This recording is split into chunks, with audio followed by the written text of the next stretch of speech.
This is the Almost Awakened Podcast, a no-nonsense approach to spirituality with your hosts, Brittany Hartley and Bill Reel. Here we dive deep into the wisdom traditions while acknowledging insightful breakthroughs in science, psychology, and human development. Our goal is to explore the good life and the very best of spirituality. No nonsense required. Check us out at almostawakened.org, where you can check out past episodes, make a donation, email us a question or comment, or find out more about the resources we shared. And now, today's podcast episode. We are back, folks. Brittany Hartley, how are you doing? I'm so good. I missed you. How was your trip? Oh my goodness, it was so great. Let me spend just a minute on this. So went to Los Angeles to visit one of my daughters and our third grandchild, our grandson Hunter.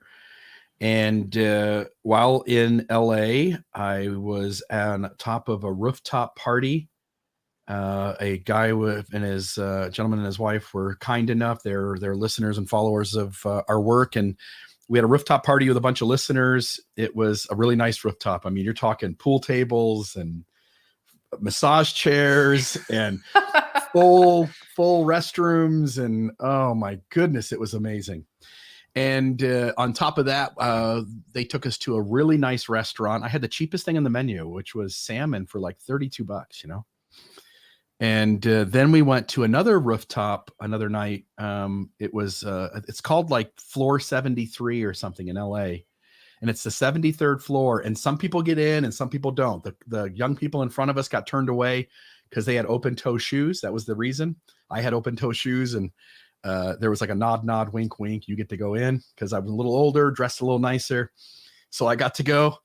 And we had a few drinks on the 73rd floor, and suddenly the LAPD helicopter, which they call ghetto birds, and the helicopter came over to right where the bar was and just hovered there, you know, and about 25 feet away from the edge of the roof, and it turned its lights on, whoop, whoop, whoop, whoop, whoop, whoop, whoop, whoop, you know, and the people are waving and making noise, and suddenly he like dipped towards the bar and then went to go catch the bad guys. It was so cool. We went to see the Getty Museum, which has a bunch of really good art. One of the listeners, Jim, took us there and showed us that Monets and Renoirs and, you know, you name it, all the artists that are in the Cool Club.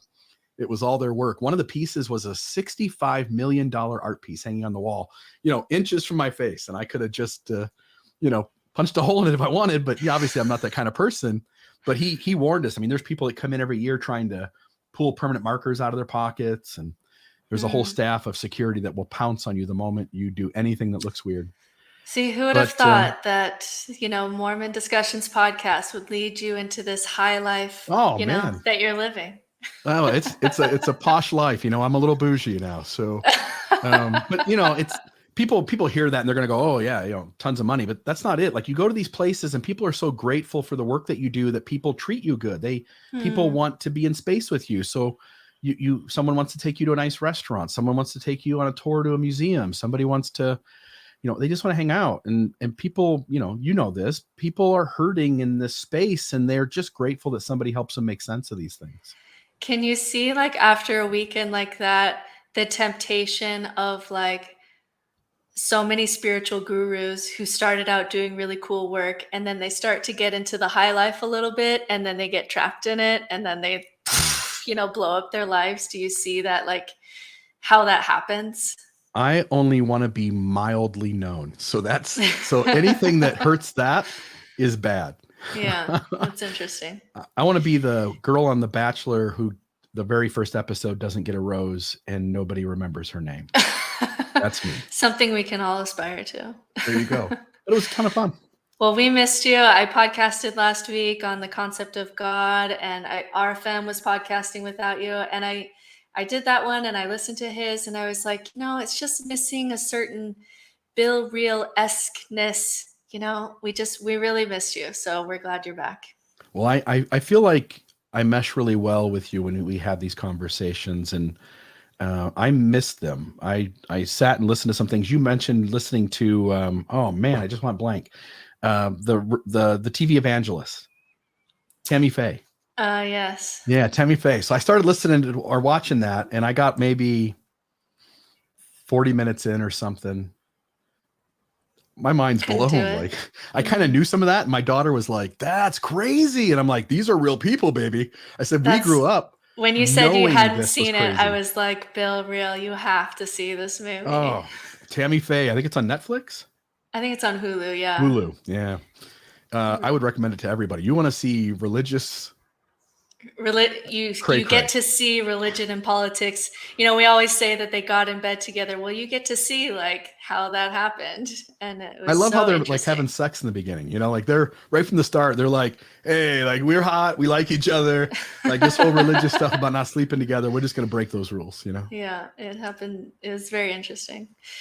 Well, this episode is a little bit different than some of our other episodes. With our other episodes, we try, like, I really loved the episode where you prepared a lot of information on attachment styles. I came away having learned a lot, had a lot of conversations in my family. And so a lot of our episodes are like, okay, we're going to, really try to study something and understand something and have a conversation about it so other people can learn about this topic too.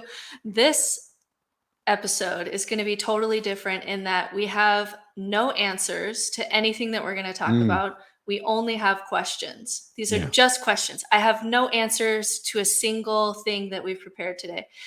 And the reason that we're doing it, how it relates to Almost Awakened, is that when you leave a religious system and you used to have thought-ending cliches, which is as soon as you feel like some deep, weird question, you can just say, oh, I'll figure it out in the next life, or God has a plan for me, or whatever the thought ending thing is. When those go away, people can feel overwhelmed that all of a sudden they have to think about really complex issues without any buffer that they used to have. And so the only real point of this episode is not that Bill and I have the answers to these complex questions, but just that we are in this boat with you. If you feel like after losing those cliches, you are facing really complex issues of being human and thinking about things that maybe some, if there's members of your family that are still active in religion, that maybe they wouldn't be able to understand. And so that's all that we're doing is like, hey, Bill and I are thinking about that too, and we don't know either. And so it's a little bit different than some of our other podcasts. And this idea, I mean, did you mention this? The idea that there is this conference every year where they're sharing dangerous ideas, and it's gone for a long time. And I went through some of those, and those weren't really the ones that caught my eye. I was much more appreciative of your list, which, as we'll get into, I think people will see why it's much more pertinent to the conversations we have here. But it's fascinating that there is a group of people that get together every year and go, let's have 5 speakers or 10 speakers, and let's talk about what is this year's most dangerous ideas. Yeah, so there's a festival of dangerous ideas that I found because I like to listen to Christopher Hitchens. He's such an interesting character for me, and that's where he first presented his idea that all religions are poison, which is a controversial idea. And so they have this festival of dangerous ideas, but there's also a podcast of dangerous ideas, which is different. And that's where academics go to share their papers that they're too afraid to post publicly because it may be too dangerous of an idea. So some of those come from the podcast, which is a little bit different than the festival. It can sometimes go to different places, but it's interesting that we have to have a place where professors can feel safe to present some information that they just say, because of my career, I can't present this paper.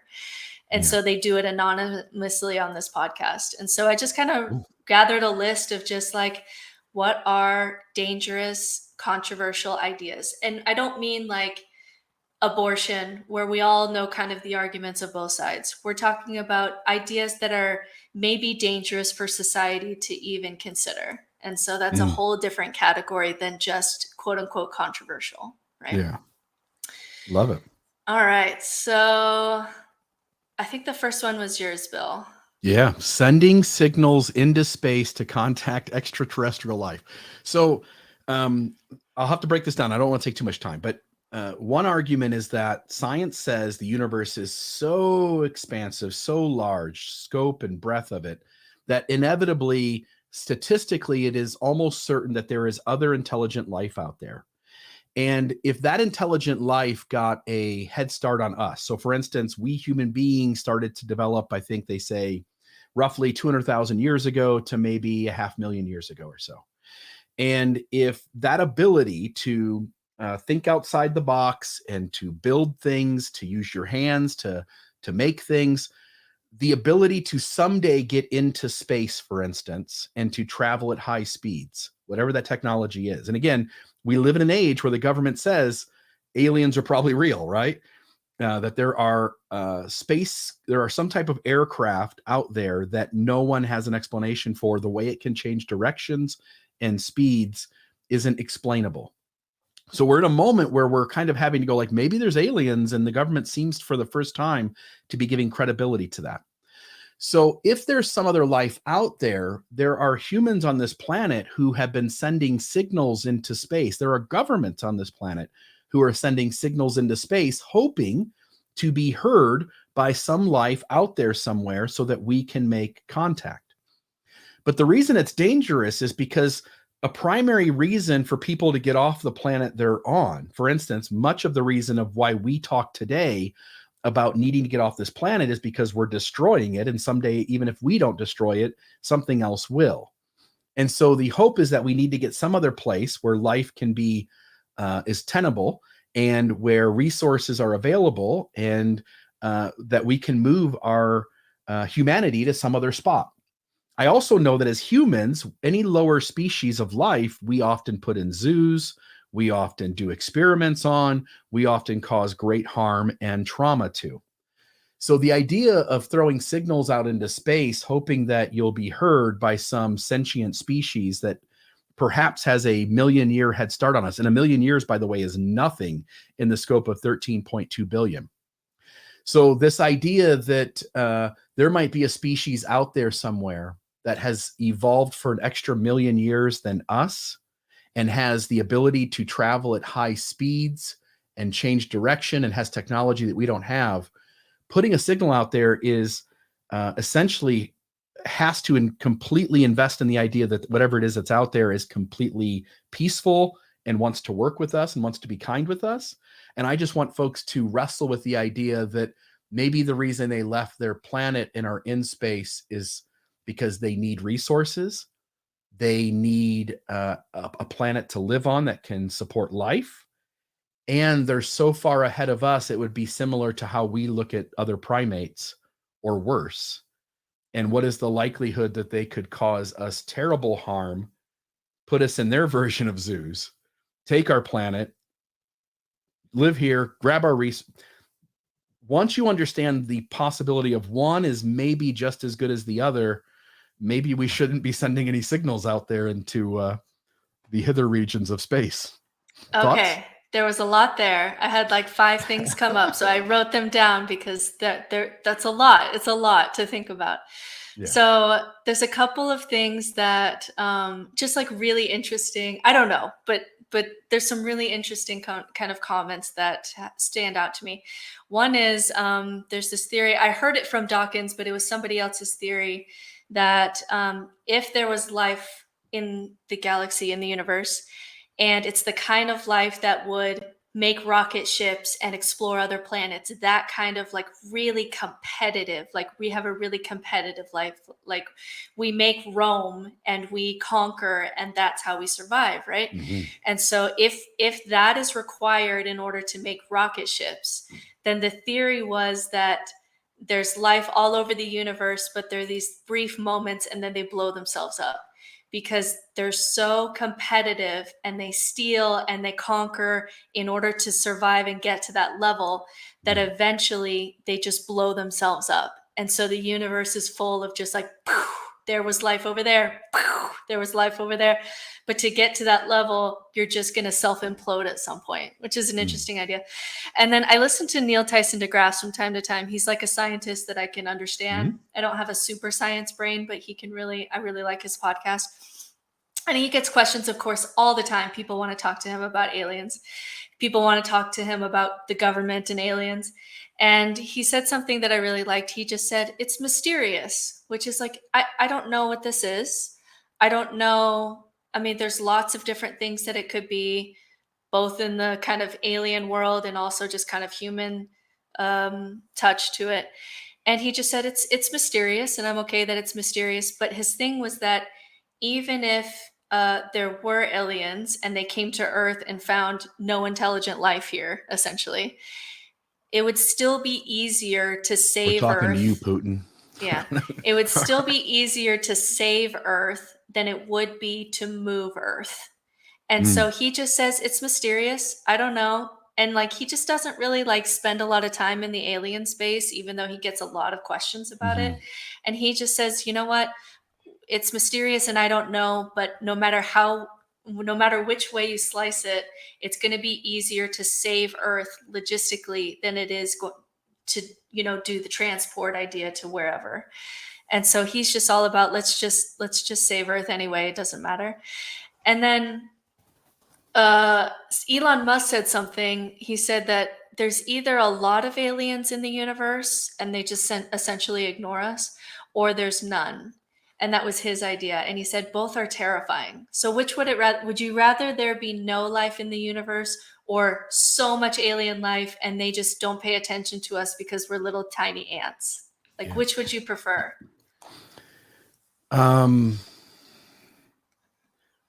Both scare me. They're both terrifying, and that was interesting how he said that. I am scared that like wouldn't it be one of my biggest fears is like we're gonna blow ourselves up over some theocracy, and if this is it as far as life in the universe and it blows up because we're fighting over what God exists in the next life, wouldn't that just be the saddest way to end the story of life on Earth? Like that would be the most tragic ending to the longest story. That would be so sad. That like knocks the wind out of me. 13.2 billion years of evolution only. And gone for that. Yeah. Oh, that just all because makes of me myth. so upset. All because of myth and belief and allegiances to those myths and beliefs. And then one more thought came up. I listen to a lot of podcasts, so I'm like referring to other people. But Christopher Hitchens said something one time that he said just arrested him. And he said that if we survive, whatever is here to see the sun explode at the end of the sun's life will be as different from us as we are to bacteria. And that's a really crazy thought too. And we'll talk about like transhumanism and some of those ideas a little bit later, but that was an interesting idea too of like, this story does have an end, like the sun goes at some point. But yeah, I don't know. I don't spend a lot of time in the alien space, I'll be honest. There is two things. There is this argument that we may not even like this universe started 13.2 billion years ago. We don't know exactly what happened at that moment, but then it expanded, grew, and moves at ever increasing speed until it starts to slow down. And the moment it does slow down, the science says, again, limited based on us being on this little rock and trying to figure out what's going on way out there. But the science at least suggests in places that this would then collapse. And when it collapses again, it would start over fresh. So we may actually be in one universe among a million universes in the past behind us. There may have been multiple Big Bangs creating multiple universes that expand and develop and then only to contract and explode and start all over again. And so that's one thought. And then the other thought is this idea too, that, the science that says there has to be other life out there. It has to be sentient. I push back against that. And here's why. On this planet of billions and billions of species, essentially one species got to the point where it could do the things that we humans do. Dolphins are brilliant. Whales are smart. They're just doing dolphin stuff because they don't have hands, right? They don't have fingers. They're underwater. So there is so many things that have to go right on a planet for one species to get to the point where it does something incredible above and beyond what everyone else can do, and does it with a sentient awareness, can think ahead, can come up with imaginative ideas, which I think we're the only ones. And maybe whatever species came right before us, right? Like Neanderthals or something like that. that maybe the process is almost miraculous, right? Like it almost takes 1,000 things to go right for it to happen. And maybe the chance of those 1,000 things going right is really difficult to reproduce on another planet. Who knows? Yeah, that brings us back to the topic of awe that we've discussed on this podcast. And it's something that happens, when you call that process and you just say God did it. It's like, okay, maybe God did it. But then if you take God out of that, the miracle of life becomes even more profound, right, than when God did it. And so that's a very common shift that I see with people who move from some kind of organized religion to out, is just, wow, life is more miraculous. The fact that I'm alive and having a conversation with you, and we live in different places right now, is just like, you can sit with that and just have your mind be blown at any moment, right? Mm-hmm. And that's I think one of the blessings of just really looking at the science of how we came to be. Totally. All right, Bill's wife joined us. Hi, Amanda. All right. Next one I have is the concept of free will. So there's two things here that I want to talk about. So first of all, there's the concept of whether or not we have free will, and there's still debate on how we do that. There's still debate on how much choice we really have. And, you can get into the debates with Sam Harris when he debates other people about that to kind of see what you think about that. But the really interesting thing that I wanted to bring up with free will is not that it may or may not be an illusion, but also what happens when people believe that they do not have free will. And so Daniel Dennett, he's one of the 4 horsemen of the atheist apocalypse. He's a little bit less well known than some of the others. Brilliant philosopher. And he believes that we do have free will, and he'll debate with Sam Harris, and you can get into all of that. But the interesting thing that he found is that there's studies being done about just your belief about free will. And so when people were confronted with the evidence that they didn't have free will, like they went through the class and it showed, you'll do an experiment, like think of a celebrity, and it's like, okay, Renee Zellweger, and like, oh, why did you think that? Did you have a list, and did you choose, or did your brain give it to you? And it was like, oh, my brain just kind of gave me that name, right? And they'll go through kind of practices like that to show that it seems like your unconscious is really giving you something, and then you're saying, oh, I have an idea. And it'll break down that illusion. So people would go through that process in a day of really breaking down their belief in free will, that they really have a choice, and be able to see how much is really just our subconscious pulling the strings. And then at the end of that, they would kind of watch them and rate things and do all these things. And they found from this study that the people who believed that they don't have free will, like the illusion was shattered that day, became less moral because of it, especially stealing for whatever reason, like just skyrocketed, of just, I'm not responsible for my actions. I want to steal this. I don't really have free will anyway, and I'm just going to do it, or whatever happens in your mind to make that kind of happen. And so Daniel Dennett's idea is, if we could really know, if this was true, that for most people, knowing that you don't have free will is so debilitating of an idea that you lose all sense of morality. Is this like a bomb ingredient list that we just don't put out in the public, right? There are some things that we just decide this information is too dangerous for the general public, and we lock it away somewhere and it's classified and whatever. And so he's saying the stuff that's coming out about free will is so debilitating to people's sense of self and their choices and the morality, that we as scientists should not even talk about it or tell people that they don't have free will. So what do you think about that? So I'm aware of that data as well. We did an episode on another podcast where we had a long form discussion on free will for a bit. I'm also of the mindset that there isn't any free will, that everything that came before brought you to this moment honestly, and however you acted, if we rewind the tape and you have nothing but what you came to that moment with again, you would make the exact same decision again. So I know, I'm also aware, like you said, that when people believe there's no free will, they tend to be less moral. They tend to make more choices that harm other people and take advantage of them. At the end of the day, I would wonder if there are ways to counteract that drop in morality. For instance, I know in my life it's made me more moral.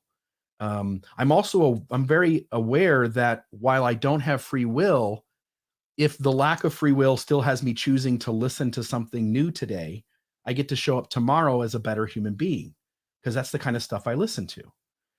And so I push myself to read things, think about things, wrestle with things, and it has me showing up as a better human being than I was the day before. But like you're saying, it doesn't work for most people. So if we tell people there isn't free will and we don't have a program in place that counteracts the negative behavior of people who learn that they don't have free will, the question, I think, is whether we should keep it. Is it a dangerous idea that should be kept a secret? I'm going to say no, and here's why. Because I think that if we did that, we'd have to deal with the repercussions of it, and it would force us into new lines of research and new lines of thinking that would also take us to a whole new place. And I think basing your research on truth has a much better chance to lead to positive outcomes than basing your research on myth. And does that make sense? Yeah, I agree with that last part. And I think it's because truth seeking and truth is a core value for both of us. So maybe if we had someone different on the podcast, they'd have a different core value that would lead them to a different place. But for us, I have the same kind of argument with nihilism. People will say, well, I don't want to let go of religion because nihilism causes suicide and nihilism causes all these kinds of problems. And I go to the same place that, if in reality we don't have free will and we are just evolutionary creatures and there's no God and those things are really hard, we have to somehow meet that. We have to somehow accept that and overcome that in order for us to actually progress. Otherwise, we're just going to be creating a fantasy world and then trying to live in the fantasy world. And then that will just break down at some point. So I agree with you that even if it in the short term is dangerous and hard, which I think the same thing about letting go of religion. I think I've seen people, I have a friend kind of in my circle who had a faith crisis and had a suicide attempt. And I feel that. I feel that. Do I want to hide some of the truths about organized religion because of that? And it's a hard thing to say. But for me, the answer is no, because if this is reality, and it may or may not be, but we're trying to understand as humans right now in this time of history, we're trying to understand what's real. And so if that is what's real, we have to accept it so that we can be building tools to combat it, right? There are tools to combat nihilism. There's tools to combat, there's ways to understand morality, even in the absence of free will. And so it's more likely that those tools will be developed and come to the surface if we don't kind of lie to ourselves. And so I end up in the same place, but that is a really tricky one. That's a really tricky one. It also reminds me of other things, not anything that we've got in the outline, but this is really closely connected with me to the idea that everyone is predisposed to be who they are. So for instance, the way our current system is set up is we look at people like child predators or serial killers, and we say they're choosing to do this bad behavior and they could stop any moment, but unlike you or me, they just choose to do it. And the reality is, having spoken to geneticists on this very issue, is that just in the same way that some people are predisposed to be left-handed, some people are predisposed to be heterosexual or homosexual, people are predisposed to have inclinations to pursue, due to their attractions, children. People have predispositions to kill. So for instance, a serial killer. I just got done watching, there's a series on Netflix, I believe it's Netflix, with Steve Carell from The Office. and he's been taken kidnapped by a serial killer. And then also Jeffrey Dahmer, I think, is on Netflix. Maybe the Steve Carell one's Hulu. But Jeffrey Dahmer is on Netflix, this new series, and it goes into kind of his mindset. And what you realize when you spend some time, and I've always been fascinated, by the way, with serial killers, what you learn when you study their lives is that while you and I have probably never thought about killing anyone, and if we have, it's because of a very direct connection to what some harm someone's done to your life. And so you're like, there are people out there who go like, oh, I wish I could kill this kid who bullied me in school, or this guy who did this to me later in life. But almost none of us in this human collective have the constant thoughts running through our head to do that kind of harm to people. And people like Jeffrey Dahmer can't stop thinking about it. It's all they can think about. And they're also trying to put off doing this more than they have to, but it overwhelms them and they have to do it. And so once you understand that people are born with these certain kinds of behaviors, it really forces us to change the system, which we haven't done yet. And you have to completely revise the system in a way that acknowledges that they are born like this, and to try to come up with ways to keep them at distance from those that they could harm, and come up with better approaches, because some of it, they really can't be reformed or cured. And so it really changes how we look at the psychology of it, and hence the solutions that we come up with. Yeah, and we'll talk about this more when we get to, I think we're going to talk about prison things later on. But yeah, it reminds me of this Buddhist principle where you look out at trees and you never say like, oh, that tree is bad. And it's like, Yeah. oh, if the tree is dying, or if the tree is leaning, or if the tree kind of did this weird thing, or if the tree is being, has bugs on it, you never say like, it's a bad tree. You say, oh, like, look at this tree. It's totally unique. And if you want to make the tree somehow like better and like blossom more, then you would like, oh, let me put more fertilizer in the soil, and let me make sure that it gets more water. And we never think like, oh, this is a bad tree and it's choosing to like not flower. You know what I mean? Right. And so there's a Buddhist principle there of like, people are trees, and they've blossomed to the extent that they've been able to grow. And so like you say, even without the concept of free will, you can say that if my brain has a lot of complex machinery, some of it I can see, some of it I can't see, then you can still try to improve that, right? Improve the inputs. If I have these people in my ear, I'm more likely to make better choices. And then you can kind of, it's like you're the machine of yourself, and you're putting in better inputs into yourself to get better outputs. And so I don't know, there's a little Buddhism in there, and there's some concepts of free will in there, but it's very interesting. I would much rather deal with the reality of what is, and try to come up with the best ways to deal with that, because I think that always puts us on better footing going forward.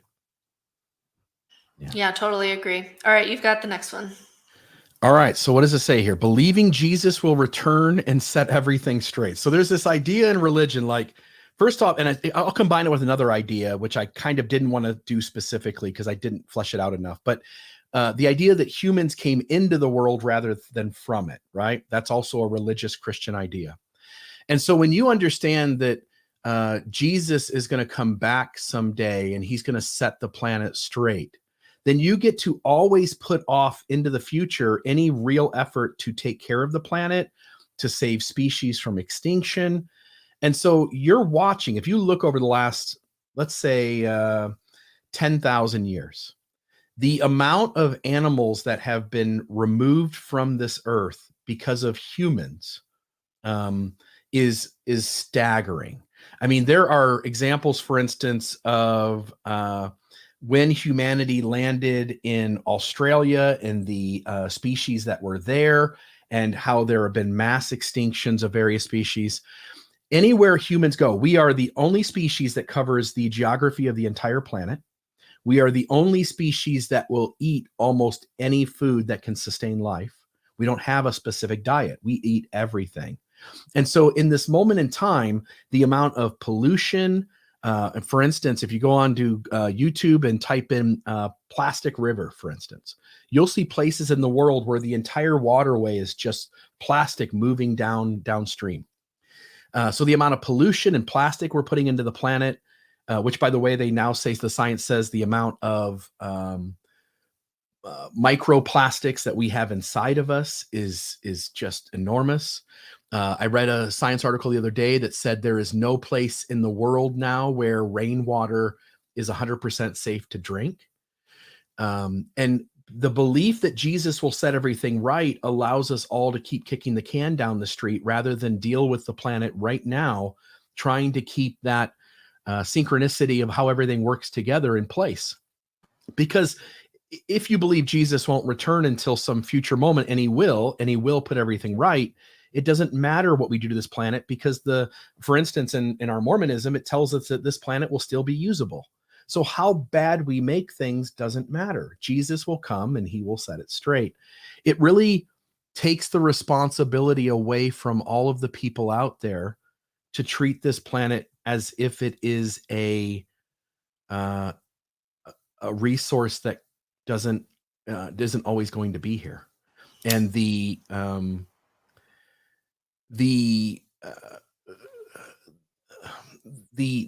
weather and environment being so safe and conducive to human beings isn't a guarantee. And having clean drinking water, I'll give you one example here. In southern Utah, I'm deeply worried about us running out of water at some point here in the next 15 years or so. And it's a real concern, by the way. All the reservoirs are going down. Lake Mead is going down. Hoover Dam's got, water short on the other side. But it's more than that. How many times, again, there's only so much H2O on this planet, right? How many times have you had a plastic bottle with a little bit left and you left the cap on, you threw it in the trash? How much of the Earth's water is trapped in plastic bottles all over the planet? And we can't ever get to it until that plastic decays enough that air can get in and that water escapes, right? So little by little, even in this moment, we are depreciating just by the fact that we drink out of containers with lids. We're depreciating the amount of usable water on the planet.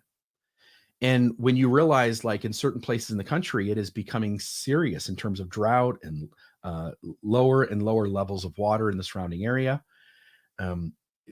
It also, this idea that we came into the world rather than from it, also sort of removes our responsibility to take care of everything and to see ourselves as part of all of it. And I'm deeply worried about the idea that Jesus will fix things that probably has cut thousands of years off this planet working smoothly. That's a harrowing thought. So there's a couple of things that come up for me. I do think if we do like survive, let's say, 1,000, 2,000 years from now, they will look back at us and the amount of plastic that we produce for just a one-time drink and then we throw it in the trash. I think they will look at that as like so barbaric. Like we look at, Neanderthals as barbaric. Future generations will look at that and say, what a barbaric species that was. Like it is pretty shocking that we just do that. You know what I mean? The thing about Christianity that's interesting is that for some beliefs you can, there's some debate or there's some moves, there's some kind of theological moves that you can do. But for Christianity, it's such a big religion. And the big belief is that Christ was resurrected and that he's coming again, right? Like that's the unifying belief. In fact, there's a funny joke that says it's true though, there's only two things that unite Christians across 2 millennia, two ideas that have stayed the same. The fact that they believed that Jesus was coming in their generation and that they were wrong. And it's true. I mean, right after Jesus died, Jesus is coming started. We don't realize like that started then, like very, very soon after Jesus's death. And it's been, it's been some time. And some people will say, oh, he's still coming. But even believing that idea, you're right, is so dangerous because if you're wrong, right? If it's like Pascal's wager, but if you're wrong, we are blowing up our earth waiting because a book says that someone's going to come and make everything okay. That's a really big gamble. That is a gamble that even when I was a believing member and I believed that Jesus was coming again, I've been that person. It's such a gamble that I still wouldn't want to use plastic bottles. Like it's too big of a gamble just even looking at the numbers.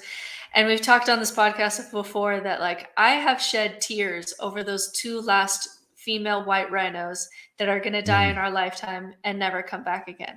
Like, I have shed tears over those 2 rhinos because that is so sad. And it is more sad to me on this side of my faith journey than it was before. Like, it is more painful on this side to look at those 2 white rhinos and know that we did this, and we'll never, like, my children will never see white rhinos.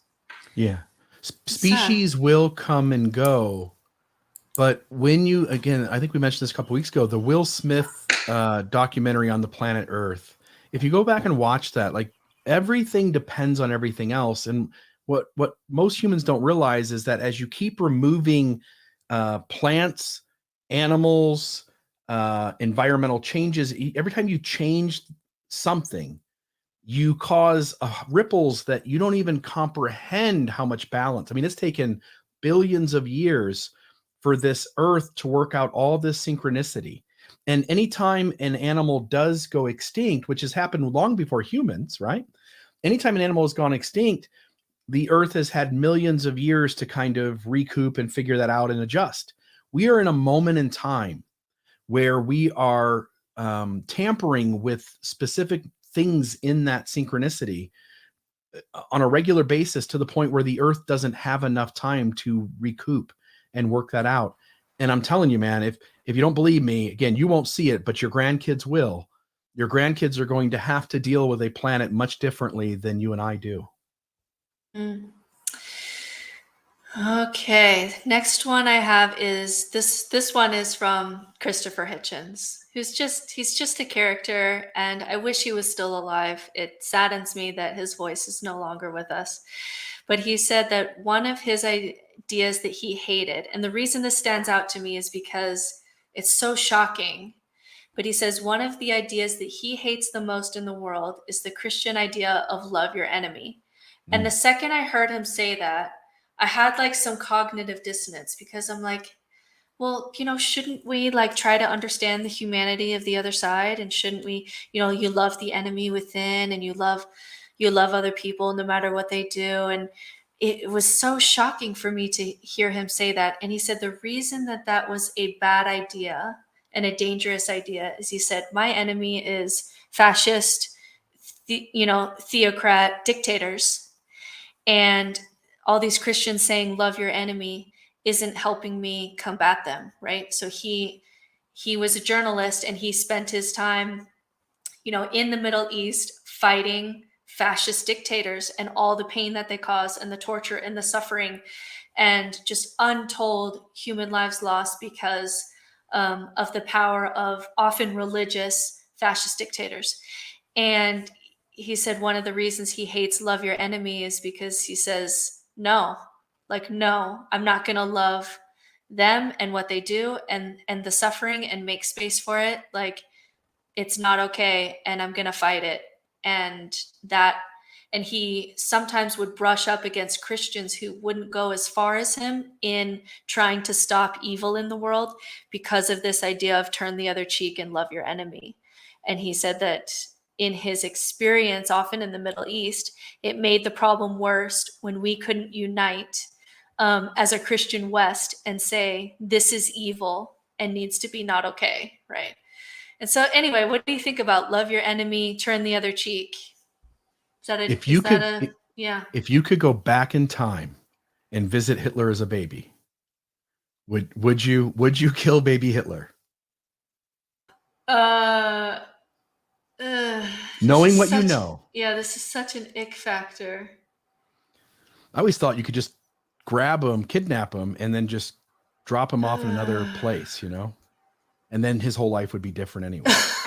Yeah, I would try to do that. I don't know if I could do it. I don't know if I could kill a baby, even knowing what he would become. Just pick up baby Hitler and just, throw him off the third floor or something. Just yeet him off a building. I don't know if I could.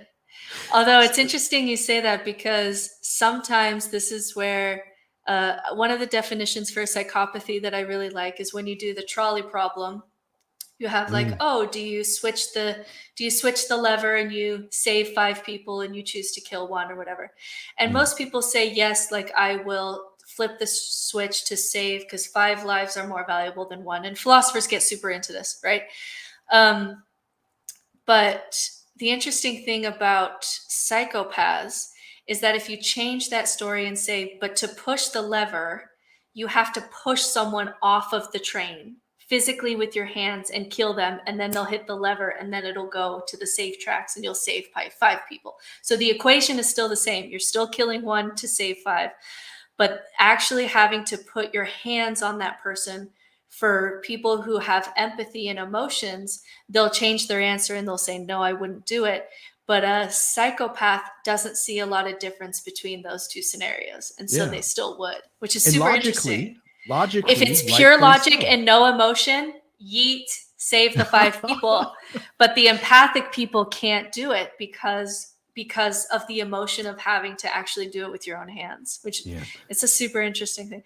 I don't know. I don't like this question. No. I was just going to, to try to go back to it and answer it as you asked it. Yes. If love your enemy means we are more tolerant of evil, and I think it's really easy for us to collectively go, that's evil, that's not evil. I think we do pretty good with that as a human species.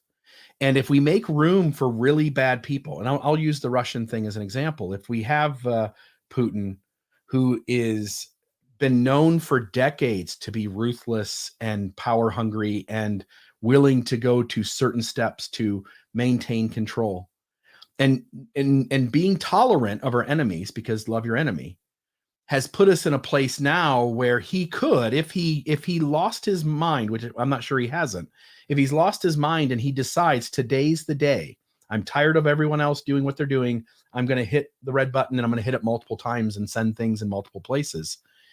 One crazy, evil human being has the power and ability on this planet to disrupt humanity and rest of life on Earth to degrees that none of us can even fathom. It's not just a matter of, oh, I'll drop a nuke in LA or drop a nuke in New York, and this is the damage it'll do.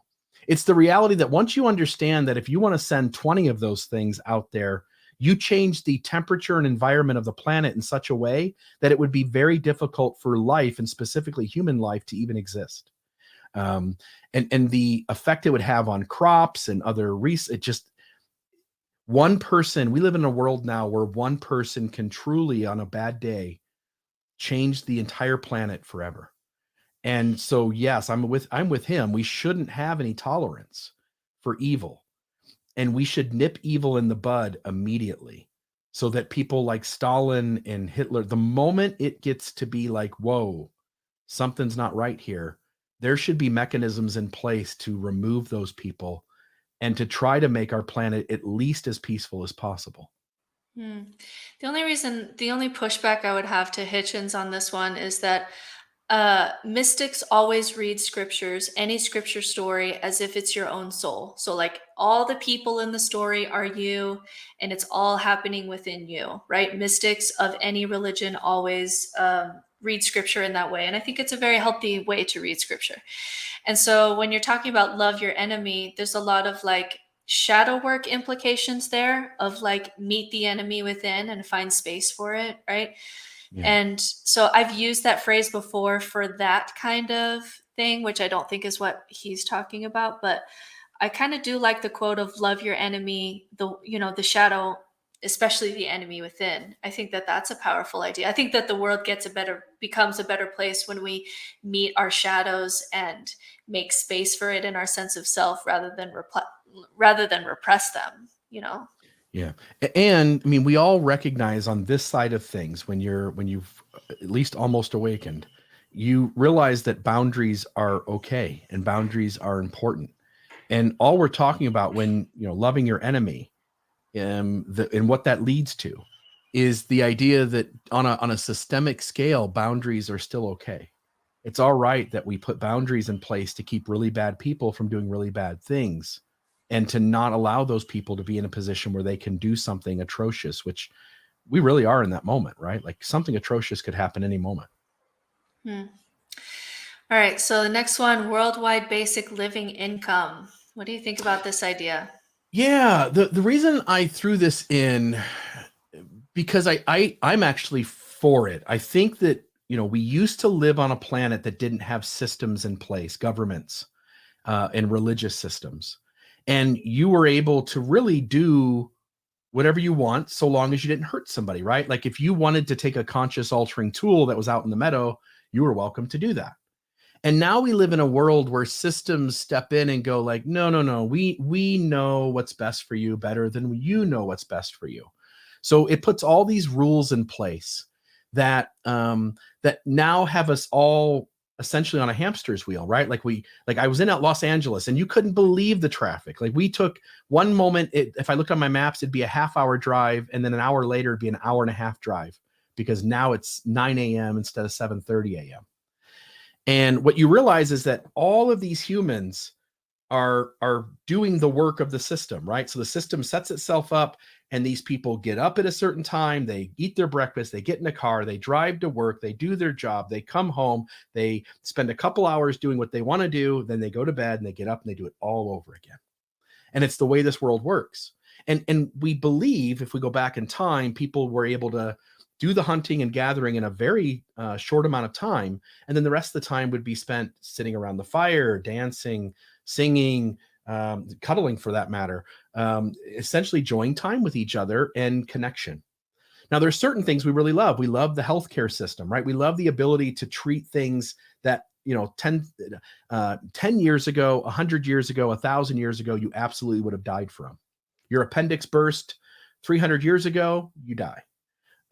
We're to a point now where we can help our bodies to last longer. And there's also things that come with a modern society that also hurt our bodies as well.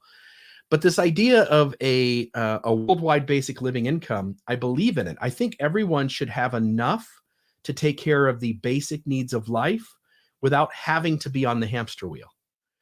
That said, if we gave people that option, how many would take it and not do anything? And the idea of not doing anything. So I think we saw a moment in our country kind of when COVID hit, where a lot of people stepped away from the workforce. And there's some debate about who that was, but we all know today that if we go to a restaurant, sometimes the in the store restaurant is closed because they don't have enough help. It's only the drive-through that's open. I've seen Arby's and other fast food restaurants completely closed for a day because they don't have any employees. And you and I couldn't even have imagined that 10 years ago. It just seemed like everything worked. And it was like in this short amount of time, suddenly a bunch of people exited the workforce because they had enough to take care of whatever it was they needed to take care of, and they weren't willing to go above and beyond to get extra. And not just above and beyond, but not willing to do a job that they hated, right? That's part of the thing with like flipping burgers forever, because you're grinding to pay your rent and you're just stuck in the hamster wheel, which is why I love like the tiny home movement, where people just pay for their tiny home and they just they do you know how little you can live on when you just take out kind of the mortgage and car payment out of that equation to have financial freedom? And there's a lot of people in the younger generation that are looking at this hamster wheel and saying like, this is not life. Like life has got to be more than this. So I do think some coming away from the workforce is that, man, if you're not doing a work that's at all communal and meaningful, because work was always communal and meaningful, especially for women until the 1950s. Like we have thousands of years of women. We always worked together and raised children together. And then there was this idea in the 1950s that like, oh, just stay isolated in your home and raise your kids. And then like we wonder why women like went psycho and got super depressed and isolated. It's like for hundreds of thousands of years, we as women like were communal. We were gathering, and that provided most of the food. And we raised kids and we made baskets and we did it all together. And so to try to change that and go to a land where like, yeah, I'm going to drive 2 hours to the job to sit in a cubicle to pay for the home that I drive home to sleep in. Like, what is even the point of that? And so I do think that the younger generation is seeing that a little bit. Yeah. And so if folks were given the option to have their basic needs taken care of as an automatic, and only if they wanted extra would they go out and be producers in the system, the reality is then that most people, I should say most, but enough people would take that you would not have enough producers. It's the same idea behind um, population decline and some of the things that people are scared with that happening. It's about ready to happen in China over the next couple of decades. And it's even proposed that it's going to happen here in the United States over the next maybe 50 years from now, 100 years from now. And the reality that if you don't have enough producers in a system, the system collapses. And there is real fears over that. So I'm simply saying that a worldwide basic living income, which I'm in favor of, because I think people should have the freedom to use their time how they want and not have to suffer in terms of their basic needs. The system could collapse. Now, the one game changer is we are in an age where we are creating robots that can do the basic tasks of society for the most part. And we may come to a moment where that is the way in which we can shift over to people not having to work if they don't want to, is that robots can take care of 60% of society's production. You can see already there are robots out there. If you want to pay $150,000, you can have a robot that makes your cheeseburgers and your fries for you. So we're on our way to something that may sustain that.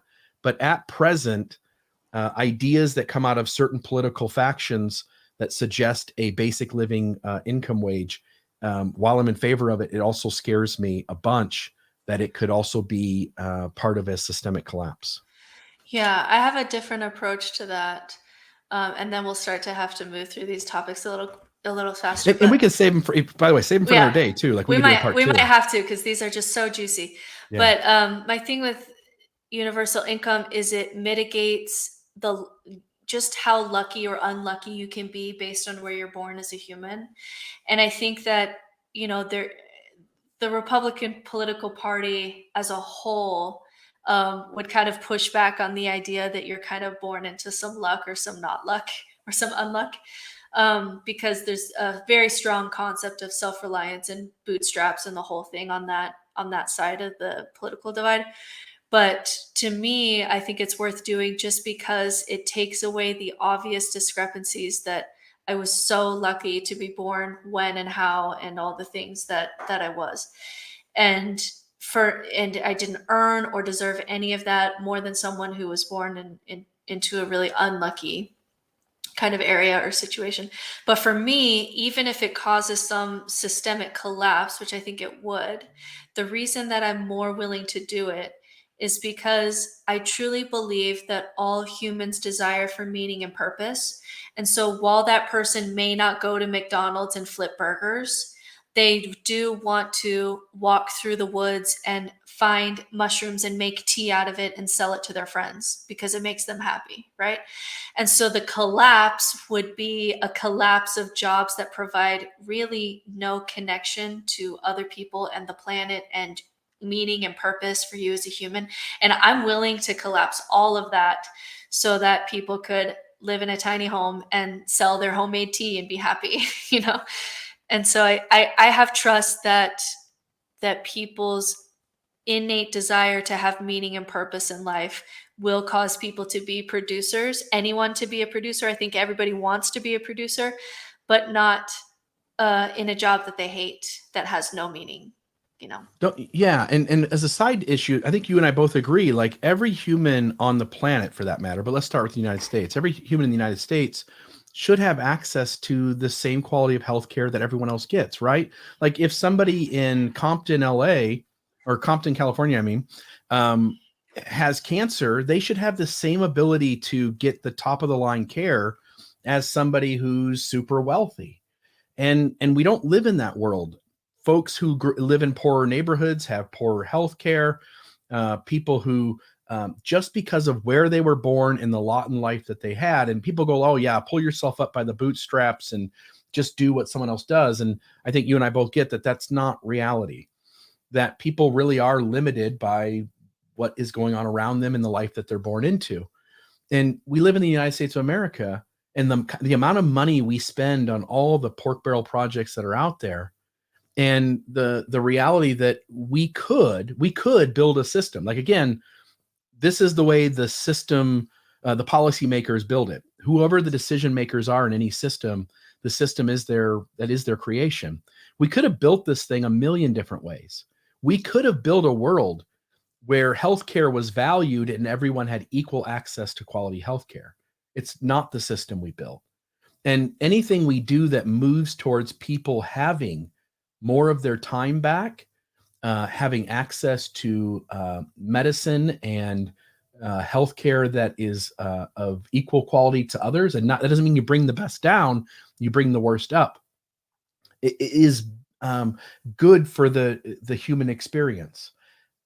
That said, that's not how capitalism works. That's not how democracy per se always works. That's not the way that certainly dictatorships and fascism, as we talked about Hitler, that's not the way they worked. But we could have built a better system. The trouble is the people who get to make those decisions are the people who are in power or powerful or want power. And those aren't always the wisest people who want the most good for everyone. Yeah, that brings us to our next one, which is really when you're talking about organizing, which institutions are the most trustworthy? Because you have religions that provide, like if you go to a place like Thailand, the Buddhist monks provide all the social services, right? So if you want to get married, if you want to study, the kind of social aspect of human life is really run by the religion, right? And there's corruption and there's monks that are, cutting cocaine and stories that come out of that and all of that. And then you have capitalism, right? Where, really just is going after the dollar, and there's certain immoral things there. And then you have government, which is, politicians trying to make policies, and then all the corruption that goes with that. And so if you have to, and then you have also just systems that are made based on just ground roots people, which also becomes kind of a mob, right? Because people, we're just very easily persuaded, and there's kind of this mob mentality that happens when we just say, oh, people can figure it out. And it's like, well, there's a reason that like a lot of the philosophers, Plato, Socrates, all these people really had a distrust of the people. Plato didn't even want people to be able to listen to music. He thought we were too easily manipulated. And so, he had these philosopher kings that were running the institution. And so it comes down to like, which one of the four that I named is the most trustworthy to run a system that provides, benefits to society as a whole? And that's a tough question. The reason that came up for me is talking about prisons.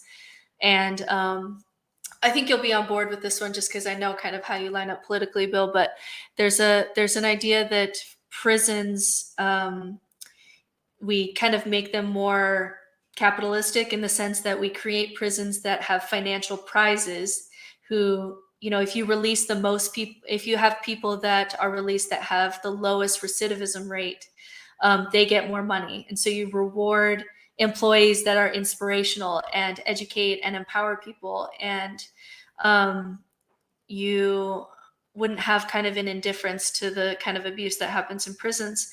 And you'd have kind of a system that is pulling together to find ways to help people stay drug and alcohol free because they get rewarded for it.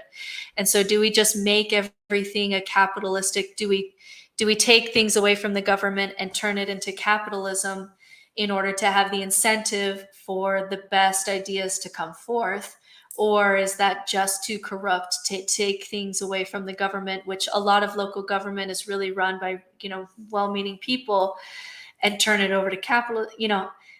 How do we structure society? Who's the most trustworthy? I don't know. You're muted. Are you saying that there are prisons out there that they are rewarded based on merit, or are you saying that that's maybe how we should do it? Yeah, that was an idea that came out in the Festival of Dangerous Ideas. And the biggest pushback to that is Christians, because the idea, there's a deep, and it's same thing with the death penalty. There's a deep Christian idea of justice Yeah. and punishment and divine punishment, and you did wrong and therefore you deserve this. And so when someone talks about, I went to jail and then like I came out and I'm a felon and so I can't get a job and so I had no other options, and then there's this little, it's kind of a Christian shadow side of saying, well, you chose wrong and so you deserved all those bad things that happened to you, right? I've even seen this in Mormonism, where if something bad happens to someone after they leave the church, it's like, well, you stepped away from God, so of course that's going to happen to you. And so, the biggest pushback to that is often Christianity. So that's the reason that those prisons don't exist.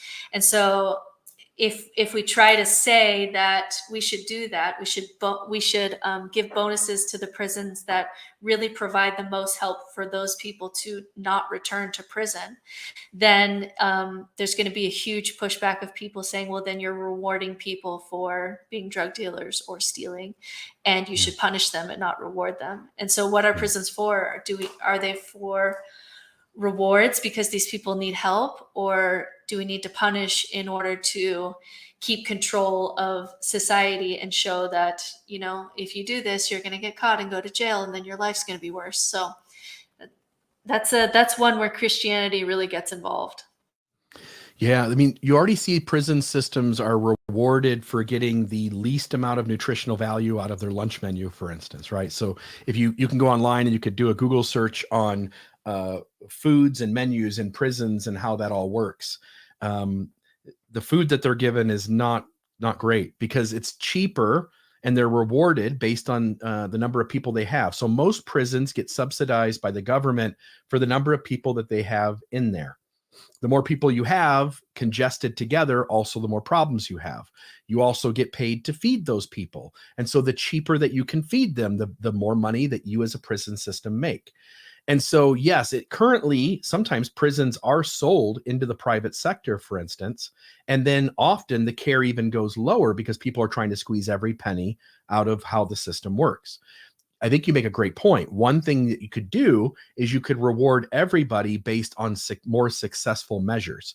And also, when you mentioned this idea that Christians are the ones that stand in the way, it goes back to our conversation on free will and on genetics. And if people are predisposed and don't really have a choice in what they do, this idea of punishing someone for what they did doesn't make a lot of sense. And so there is a lot of conversation out there that there are better ways to build prisons than the ways we do, and that often focusing on punishment and justice is really the wrong focus, which is why I believe that truth matters. And when we start with facts rather than opinions, we can improve systems in a more efficient way. So I agree with you that if we rewarded prison systems on real merit of success, what percentage of those people get out to not harm again and to lead healthy, productive lives would make a world of difference on how these systems are approached, rather than how many butts can we get in the seats, how cheap can we feed them, how close together can we pack them, and who the hell cares what they do when they get out. Yeah, there's certainly better ways to do it. Yeah, one of the better arguments also to bring Christianity back in is one of the better arguments for religion. When people say, we don't want religion anymore, and you look at all the social services they provide. And when we had Jared Anderson on and we were kind of debating, he talked about how whenever there's a tragedy, it is still by far and away more religious people showing up to make the dams and dig out water from flooding and all the things than non-religious people. And so his argument was essentially that even though religion is very flawed, it at least has an ideal that's very good, like be more like Jesus or whatever the ideal is. Be a good person, be a better person. Whereas capitalism doesn't really have that, and politics doesn't have that, and people who just kind of group together don't have that. We kind of just get into a tribal mob mentality. And so his argument is essentially, yes, religion is very flawed in how it provides social services, but it's better than the three alternatives. And that is not the worst argument I've heard for religion. Yeah, it's an interesting argument to consider. And it's the danger of secularizing society and having nothing that we're working towards as a society. which, we've talked about on this podcast before. This is the danger of secularizing spirituality, is that we don't have a collective God that we're working towards. We don't have the collective stories. We don't have the myths that are bringing us all. Yeah. And maybe that's going to make it worse. And hey, that is a fair worry on the side of religious people.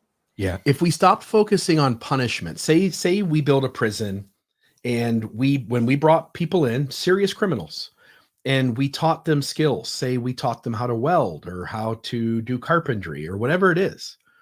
If we rewarded it in such a way that these people actually took serious, learning to budget, learning to, again, therapy and how to handle feelings and all the stuff that comes with what makes up a healthy, productive individual.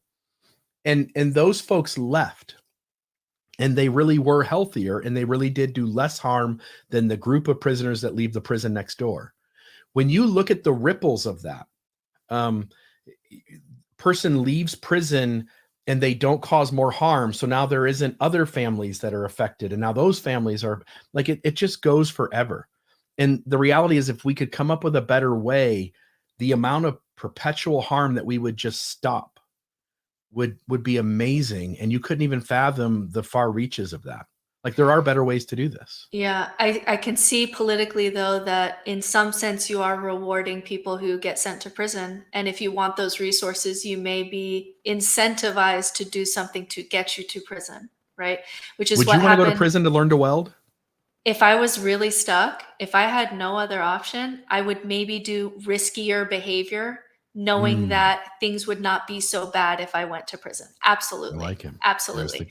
There's Also, the kind of idea. Also, they did this in Michigan where they were trying to help single moms and they kind of gave more money based on how many kids that you had. And the jump between like 7 to 8 kids or whatever it was a pretty big financial boost, because man, these single moms were really struggling or whatever, but it was like a lot of kids. And it was really to help them because single moms were struggling. And then there was the realization, I have 6 kids, but if I have 2 more, I'll make enough, And so it's like, ooh, we were trying to help, and now we're incentivizing the wrong thing, because now you're trying to have kids in order to get more resources, and that's not really what it was for. So it's really tough to find the balance between punishments and incentives and all of those things. And this is where the right and the left will really kind of battle those things out. And the right, which again has a much more Christian background, is much more for the death penalty, for punishment, in order to maintain control of the system. And there's a lot of Christianity in that. I'm highlighting a couple that I really want to. Okay. I want to go into. Okay, let me do one, and then let me do one, and we might have to do a part 2 of this episode. But here is my most personally for me in my life, the most dangerous thought that ever came into my mind. And I do want to do a trigger warning here that, like, if you are barely hanging to reality, if suicide ideation is just kind of something that you're dealing with right now, I would just kind of turn this off and walk away. You probably shouldn't even listen to this podcast at all. Yeah. There are times when just this episode. Just this episode. There are times when complex ideas are just really, you're in a safe place and it can be fun to talk about. And there are times, even for me personally, where I just say, you know what, I'm really struggling and going through something, and I just don't have the mental space to be overwhelmed with new things right now. So with that warning in place, because this was the most dangerous idea that came into my brain, the idea that I had, which was really tough, was the idea that evolution controls us, right? So it wants us to see people that are attractive and wants us to want to have sex with people so we can continue. Evolution is just pulling the strings of all of this. Mm-hmm. And if evolution is inherently violent, meaning every time that I eat something, even as a vegan, it requires violence onto another being that has conscious life. It requires their death, essentially, every time that I eat. And so if evolution is a machine of violence, and I, without my consent, came into this machine, perhaps the best thing for me to do, is the most moral thing to do, is to leave the machine.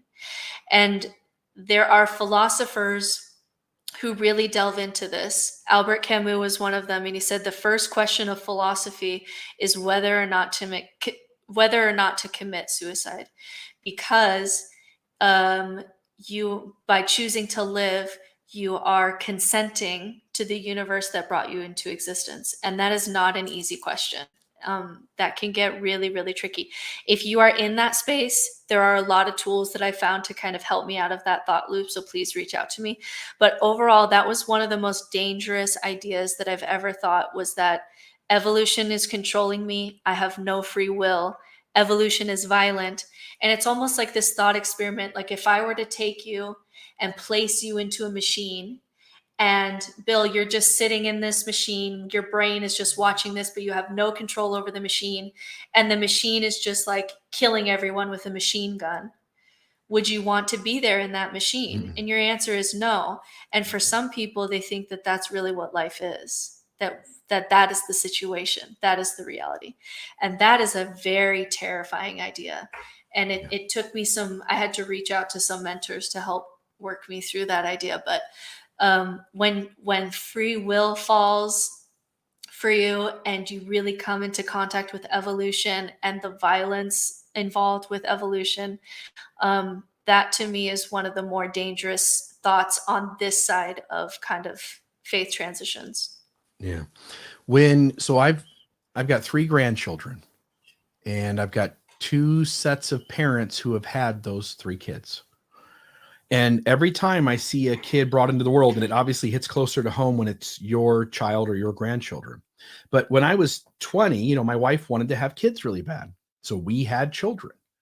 And as a grandparent, I go like, man, you're bringing a human consciousness into a world that is full of good and bad. And for maybe most of us, more than 50% of us, that experience is positive enough that at least while we're living it, it feels worth it, right? But there are a lot of people on this planet who constantly run into troublesome things. They run into barriers to happiness, and their predisposition already puts them at a deficit in terms of trying to be happy and to have a healthy, happy, successful, productive life. So even for the people who are having a relatively good go of it, bad things are going to happen in your life. And when you get to the end, so when, again, you're right. I thank you for the trigger warning, because I'm sitting there going like, man, this is not going to be a happy conversation. But when I get to the end of my life, whatever those last 3 minutes are, I don't think I'll be in my head going, man, thank goodness for my 5th birthday party. That was awesome. Thank goodness that I met my wife when I was 17. Thank goodness this happened. Thank goodness that. I'm going to be stuck in those last 3 minutes, which are going to be a living hell. And, people can go, oh, you go peacefully, whatever you want to think. But I think most death isn't enjoyable. And so then I have to ask myself, like right now, I don't kill myself because I'm enjoying life. My life is mostly good. And I think death is a uncomfortable way to transition from this life to whatever. So I avoid it. I'm avoiding it at all cost. My wife and I just in the last year have started to go to a rec center and work out, because we just go, man, we're getting old and we want to live longer. So let's start taking care of ourselves, right? In those last 3 minutes, though, I don't think anything good that happened before is going to really matter.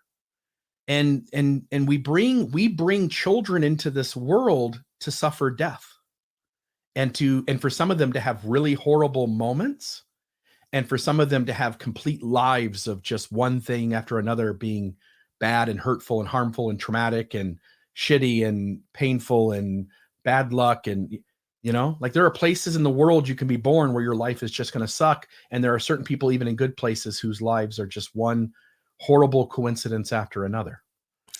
Yeah, it may not be worth it. We'll have to do a couple things here. Maybe we'll end here. We'll end with this one today. Oh, that's a happy note, huh? No.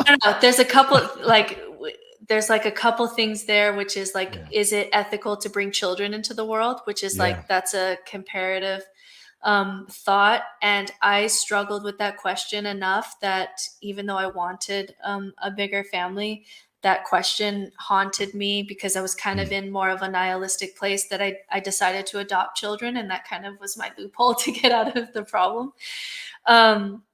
But it is interesting to think of the idea of, should we bring children into the world?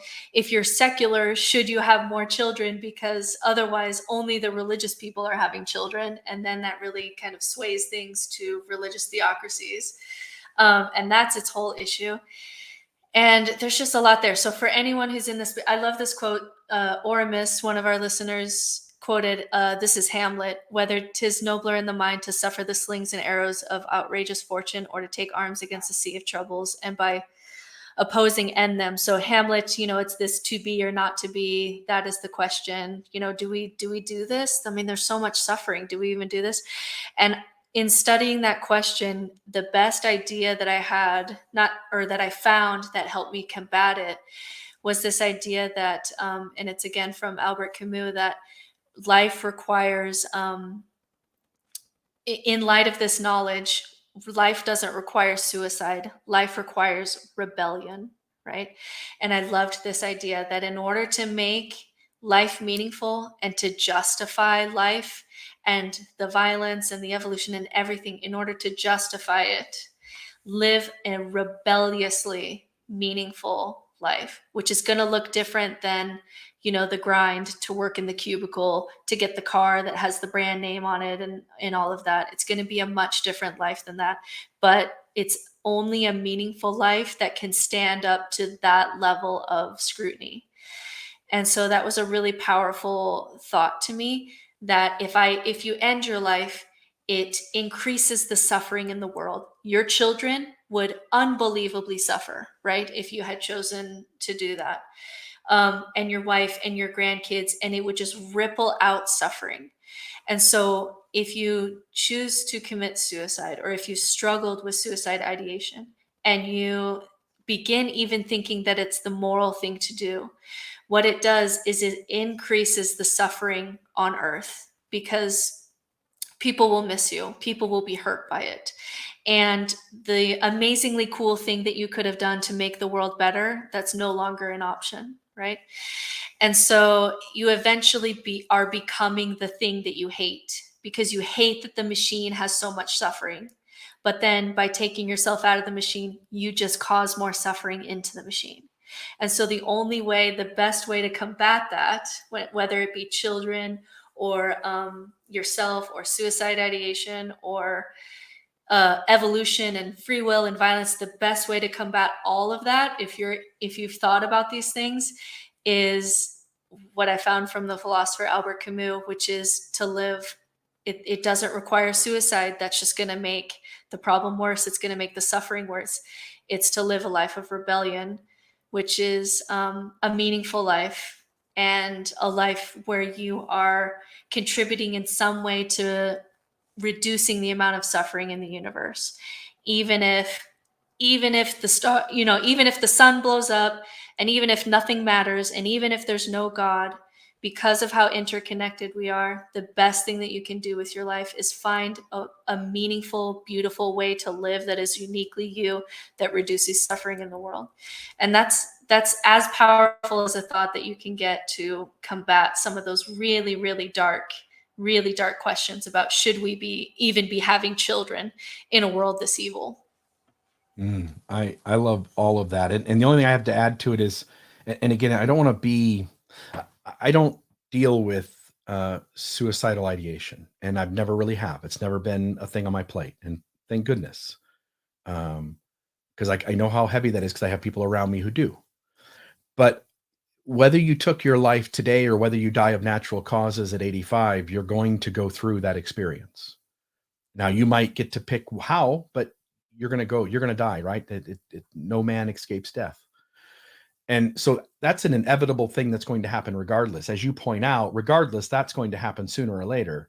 In the meantime, you have a great opportunity to be a positive difference in the world and to reduce suffering, which is the Buddhist thing to do. You can reduce your own suffering, or you can reduce the suffering of dozens or hundreds or thousands of people. And And for those who struggle with those sorts of feelings and thoughts, maybe you could turn the entire thing on its head and do something, as you point out, that the world doesn't even expect you or want you to do, and be rebellious.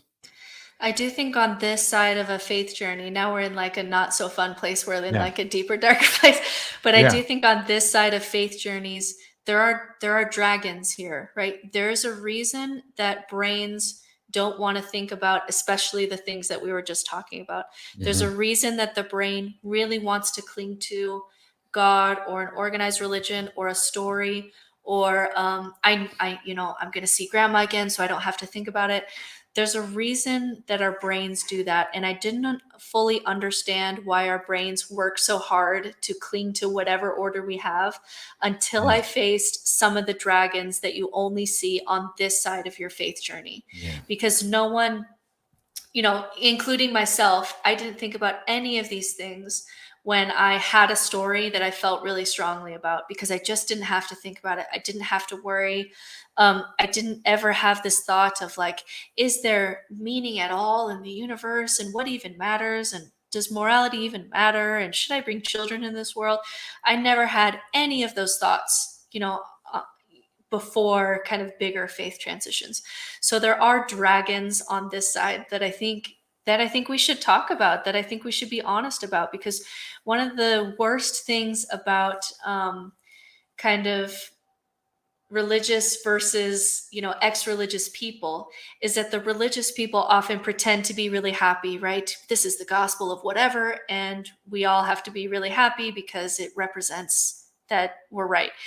And then, but I see the same thing with kind of ex-religious people. There are many people on this side of religion who have kind of left religion who are really battling some big dragons, but they're pretending to be happy to prove to the religious people that it's better on this side. And so sometimes I feel like we're all just pretending that life isn't really hard. Like we're all just pretending that just everything makes sense and is okay. And it's just not, even on this side where, you and I, Bill, we talk a lot about freedom, and we talk a lot about joy and awe and all the amazing things that happen on this side of kind of a faith transition. But there's dragons over here too. And I think we should be honest about talking about them, because they can be really scary. Yeah, totally. And it's out of my arena because it's not something I deal with. And so it's above my pay grade, and I'm hesitant to add any more to it. I think you've covered it well. All right. Should we continue on? It's up to you. We've got the Louis CK Pedophile doll.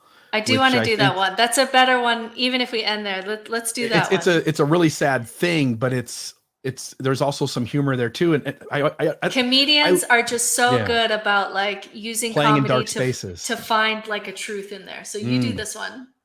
Well, I'll just kind of tell you what it is. So in Louis CK, one of his recent specials, by the way, Louis CK, great comedian, but he got in some trouble. He was essentially, there was a power dynamic with other comedians, and he was asking to touch himself. And so he got kind of canceled in that whole cancel culture Me Too thing, right? He got canceled, but now he does kind of independent private shows that you can pay $10 or something and get a show.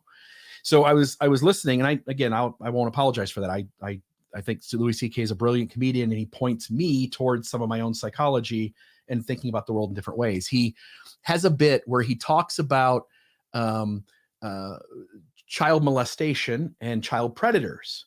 And he starts off talking about scoutmasters, and, not that every scoutmaster is a pedophile, but maybe the best ones. And it's a great point, by the way, because he argues that there are very few people in this world who want to take your kid out into the woods and teach them life skills. And that, unfortunately, one of the groups of people that want to do that are people who want to take sexual advantage of your children and who are attracted to children. And so he goes on that spiel for a bit. He talks about how we as a human collective allow our kids to be in spaces with people who we probably shouldn't trust so easily because of the simple motive that they enjoy and want to be out there with your child, and that we ought to have more skepticism of all of that. He then proceeds to talk about how maybe we could even fix the problem if we were to give child molesters, child predators, lifelike, dolls that were in the representation of children. And you could hear the whole audience go, ooh. And he immediately is like, fine, let them fuck your kids, you know? Like, and suddenly you're in your head going like, yeah, like, why was I over here pissed about a concept of maybe child molesters, if they had dolls of children that look like children, they would be less apt to do the abuse over here. Now, whether that's true or not, we don't know. I don't think we have enough research or science to say anything there, but maybe. And the discomfort in all of us to have a company out there producing childlike dolls for child molesters, and how all of our discomfort goes, ooh, that doesn't feel right. And then the next thought is, but what if it actually stops them from having sex with your children? And so then you have to deal with that. Maybe it's actually a good thing. Again, we don't know. We have to do the research. We have to think it out. We have to study this concept. But if it does, then maybe the best thing for us to do is to make lifelike child dolls for sex predators. Yeah, this question gave me a huge ick factor, right? It's just an ick. You just get an ick factor and you feel paralyzed. It's just really icky. And I would lean on the science. If the science said that having a child sex doll increased the need to the point that you want to progress to real children, then obviously I would say no. But if the science said that this really helped people who naturally feel this tendency to be able to have an outlet for that, and then it really decreases child sex trauma in the world, I would lean on the science. And it feels icky. It's like an icky thing, but I would 100% lean on the science on that one. If it reduces it 5%, the number of children not being traumatized and taken advantage of says you have to do it. Like, if you are logical, you go, we just have to. It doesn't matter how uncomfortable it is for our emotions and our non-logical parts of our body to deal with that fact. But if it is, in fact, diminishes sexual trauma and abuse to children, then let's take some of the Ford cars off the assembly line and let's produce some dolls. Interesting. Okay, so I have like 5 more left, and I'm just going to give you like a yes, no, like just like give me a brief, like give me a little vote here. Okay. Okay. So this is Daniel Dennett, who believes that we should teach history of religion in schools. In public schools, you should have a class on the history of religion. Okay, I'm gonna make it at least a sentence. Okay, yeah. Yes, because if we teach human beings how much myth is out there and all the branches of myth, I think there's a better chance that people see outside their own lens. So I'm a big fan. Isn't it telling that atheists say, yes, absolutely teach the history of religion in schools, and religious people are like, no. We'll do our own teaching. We'll do that curriculum over here behind our closed doors and whatever. So it's very interesting that religious people are, when asked this question, can we just teach the history of religion? And we'll have it's not going to be like lowballing. We'll give the most beautiful arguments for Christianity and what it means to be a Christian person. And Buddhism. We'll let you guys even write that curriculum that you want children to hear, but everybody else gets their voice too. And even with that, they'll still say no. Isn't that interesting? Yeah, I would want to teach all of them, and very well, so that people really saw the beauty in all of them. And then I want to see what kind of adults we end up with in 20 years, because I think they're better than people who grow up with a limited lens. So this is a new thing from science. This was mouse embryos were just lab grown. And it said on March 17th, 2021, an Israeli team announced that it had grown mouse embryos for 11 days in artificial wombs. So that's about half the gestation period of a mouse. And so they also... So in April of last year, a U.S. and Chinese team announced that it had successfully grown embryos that included both human and monkey cells in kind of petri dishes to the stage where organs began to form. And then they shut down the project because in order to continue, they have to pass ethics boards, and they have not passed those ethics boards. So an interesting thing is, so there's a couple of questions here. If we can create consciousness, should we? Just consciousness, should we? If we can create embryos and grow them in labs essentially outside of the human body entirely, should we? If we can do genetic modifications, should we? If we can mix humans and monkeys and grow them in a lab, should we? And then a big one is gay couples.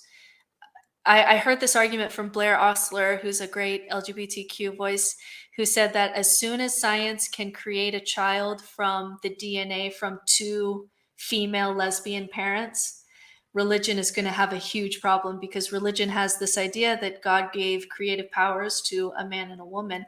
And as soon as you create a life that goes around that, religion's going to have a really hard time. And so she's really hoping for this day to happen. Anyway, what do you think about all of that problem? First off, for the Christians, one of your commandments is to multiply and replenish the earth. I wouldn't think you would care. Yes, you don't want the LGBT person, you don't want the gay or lesbian person creating children. But for the children's sake, why would you care? Like, you're multiplying and replenishing the earth. As long as we can show that these kids are raised to be healthy adults, and that being gay isn't contagious, Christians shouldn't give a shit, right? I think they still are. They're sure as hell they're going to. It's the reason I said it, just to piss them off a little bit. Yeah, they're going to have a hard time with getting around this kind of God rule. Yeah. The other thing too is going back to this idea of having children and the pain that's caused in just being a human and having a life. I often think choosing to have children, no offense, I have 4, you've got kids, having a child is a selfish thing. It is, I want to have something. I want to take care of something. I want something to be reliant on me. I want to perpetuate my genes. I want, all the 1,000 reasons that evolution has programmed in us, this innate need to have a child and to bring them into the world and help them live a life. And on some level, there's a lot of selfishness in the reasoning for that. So as I sit and I look at this is just one other way to have kids. I don't have a problem with this way. It causes me pause to think about having children at all. And you asked another question earlier, where you said, should we bring children into the world? Should secular people have more children? Have you ever seen the movie Idiocracy? So the whole movie is based on the fact that we get so far into evolution and the system rewards deeply poorer people or people with less intelligence, and sometimes both, having more children. And if you follow that evolutionary line out far enough, it's the opposite of Darwin, where the best traits survive. It now becomes the worst traits survive. So the person in poverty or the person with low intelligence has 8 children. Meanwhile, you and me have 1.2. And then what ends up with a society that 1,000 years from now follows that system. And what you end up with is a population of more poverty and lower intelligence. And so I'm again, I'm not going to wade into this particular issue, but just having children, who has children, why we have children, that is a complex issue that I think maybe someday we should spend an hour and a half on. Fair enough. It is a tricky one when you think about, there was one podcast I listened to where they talked about, should we even be here? Because if you were to look at your line, everyone behind Bill Reel, and the amount of suffering, let's say that you're living a great life, like you're really, really enjoying life. But if you look at the generations before you, how many generations before you lived an entire life of suffering and poverty and despair to create you, who's having a pretty good day, right? Yeah. And so the question is, if you knew that your kids would suffer and have really hard lives, but 10 generations from now, your great grandchild would have a pretty good life, would you sacrifice those 10 generations of your children and grandchildren for that great grandchildren to have a good life, or would you not? Evolution tells my brain not to do that. Yeah. Yeah. So that muddies the waters as far as when you're talking about bringing children into the world. You really have to think about, what tools do I have to help this being not suffer? Otherwise, am I just having this child to fill this gap of meaning and purpose, and I'm sacrificing bringing, a conscious creature into suffering in order to do it? Woof. And isn't it, the conscious creature, again, I'm the universe expressing itself as a human for a little while. The conscious creature that is my offspring, our allegiance to our offspring, is completely not a logical, it's not a logical thing at all. It's not. And I just, anyway, there's a whole rabbit hole there with, why are we allegiant to our children and our parents? And then the further away you get, that drops off really quickly. Really, really quickly. I Really mean, quickly. we are, our brains are really just want to take care of our own tribe. And it's really hard to get brains to care about anything else. If you were told, yeah. if you were told the 10 people closest to you could have a hell of a blast and everyone else on earth would suffer, or the opposite, and you would be like, man, just let the ones closest to me have a great time. It would, yeah. I mean, my emotions would instantly want to do that. And then my brain and my emotions would have a little battle in my head, which actually happens for me all the time. Yeah. All right. Last ones here. I hear this argument a lot that religions are popular, especially for marginalized and poor communities, because it gives a lot of resources to the poor and to the marginalized that wouldn't otherwise be there. So hope, community, ritual, resources, a place where you can help raise each other's children and look out for each other, and that religion provides that for poor, especially poor, uneducated, and marginalized groups. And so there's an argument that I hear from really, really snooty atheists. This is a snooty atheist argument, that we should allow religions to exist for the masses, but there should be an opportunity to leave religion and transcend religion, but that we should leave religion alone because it helps people that otherwise may not have resources. So do you allow the illusion to exist because it gets people access to resources that they would not otherwise have? What would you do with that? I'll say it this way. It does certainly solve the problem that it, at least in part, creates.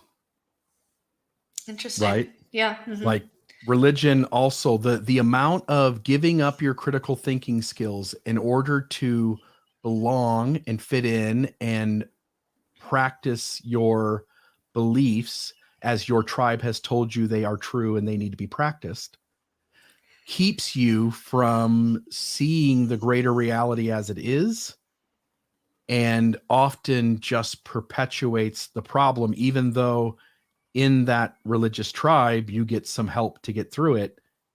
It's the actual myth and believing myth is literal in the expectation of loyalty and obedience that had the problem there in the first place.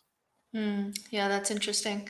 I get this argument sometimes when people are debating liberation theology, which there's this huge, especially kind of Black Christian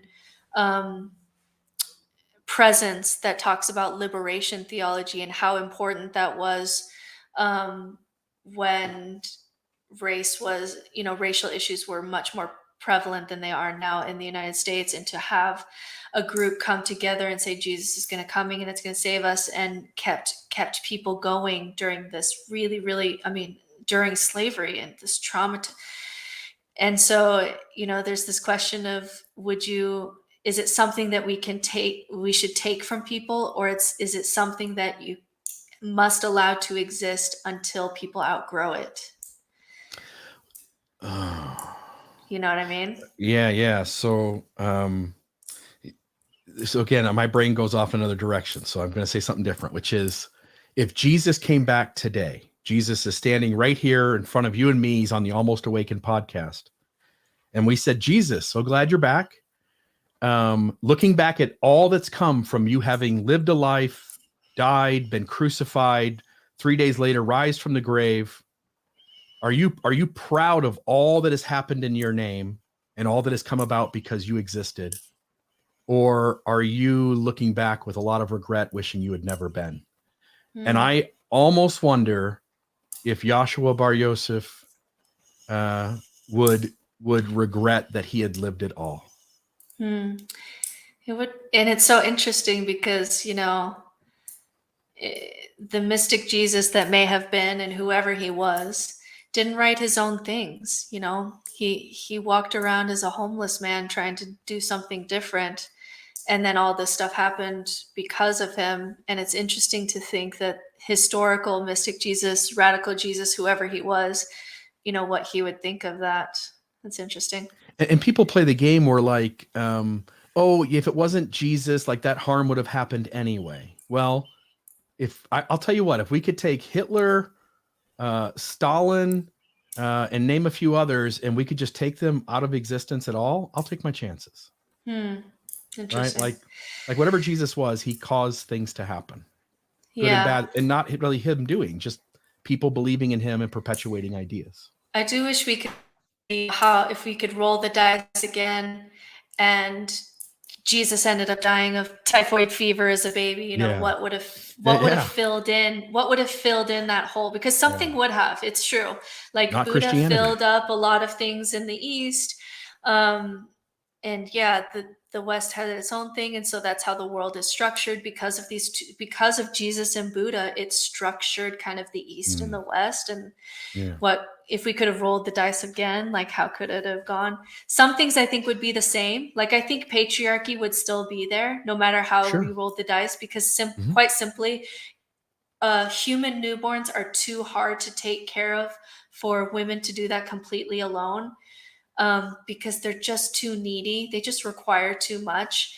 And so before, you know, human inventions that allow women to be able to do that a little bit, even a little bit easier, we're just too dependent during that time because the newborns are too dependent on us. So I think patriarchy would still exist. But some things I think would be really different. All right. So differences between races. So here's a yes/no question that I'm sure you'll give a sentence, at least a sentence to, but I can at least phrase it as a yes/no question. When we do genetic testing on different racial or ethnic groups, and we find out, as we do with genetics, that because of evolution and society even, there are differences between ethnic and racial groups. And we find out, let's say, that Asian people have actually a 3% higher IQ or whatever it is. Or we actually just recently found out that it was more likely that white people had more Neanderthal DNA than Black people. But if it had been the other way around, let's say we had found that it was the other way around, are publishing those differences, those small differences between races, too toxic and dangerous to publish and talk about because of our tendency to use information like that to subjugate and judge and torture each other based on racial boundaries? Should we not publish those studies at all publicly? Boom! What do you do, Bill Reel? What do you do, truth seeker Bill Reel?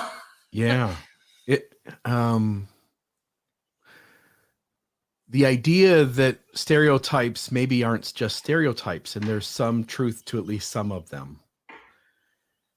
Yeah, I don't even want to wade into that. Like, that doesn't even feel. I mean, I'm much more comfortable talking about pedophiles and dolls than I am this. I'm hesitant.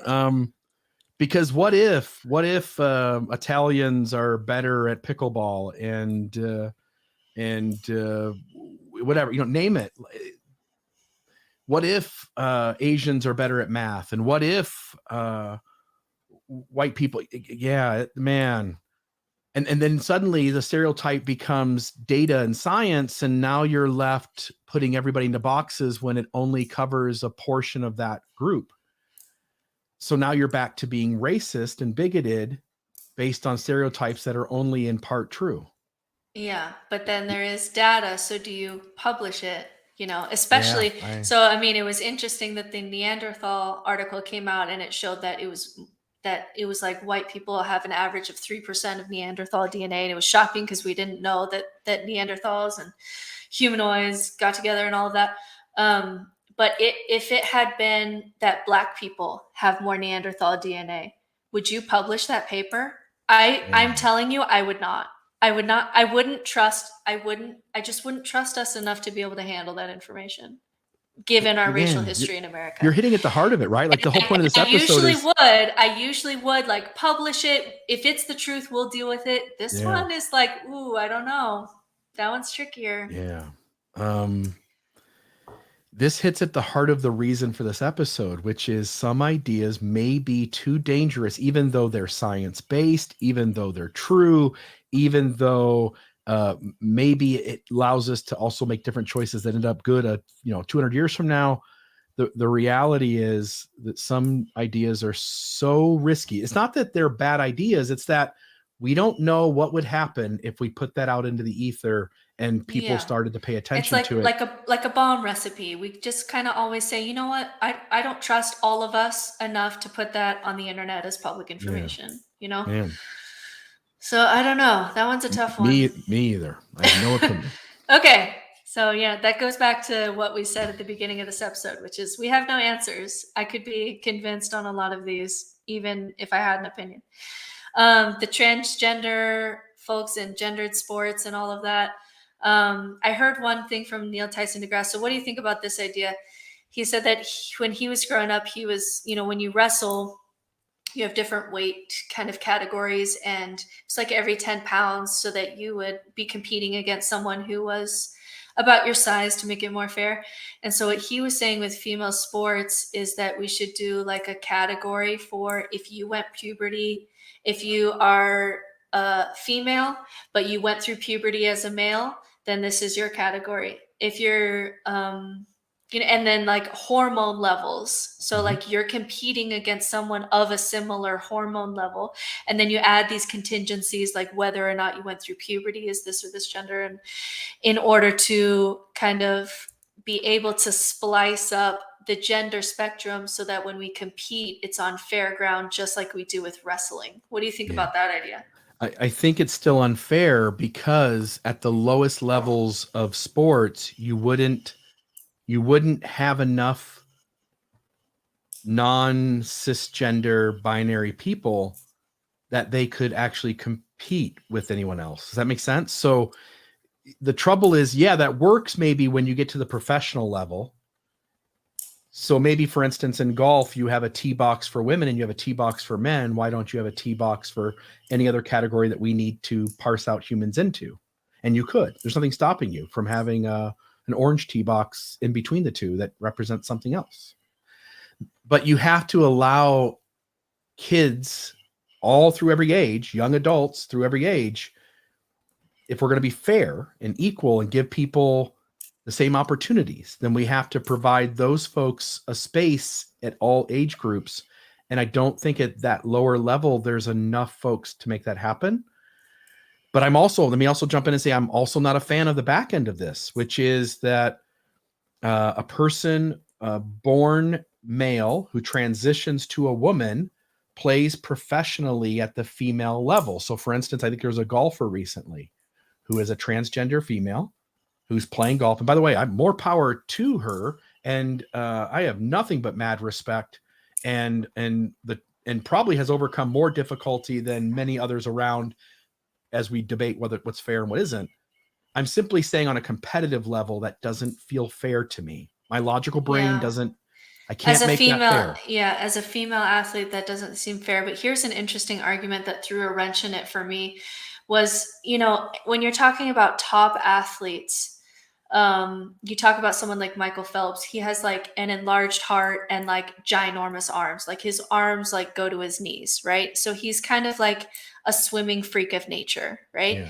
He has genetic help that makes it unfair because he's a freak of nature. Now, does he train crazy? Of course, all of the training exists there.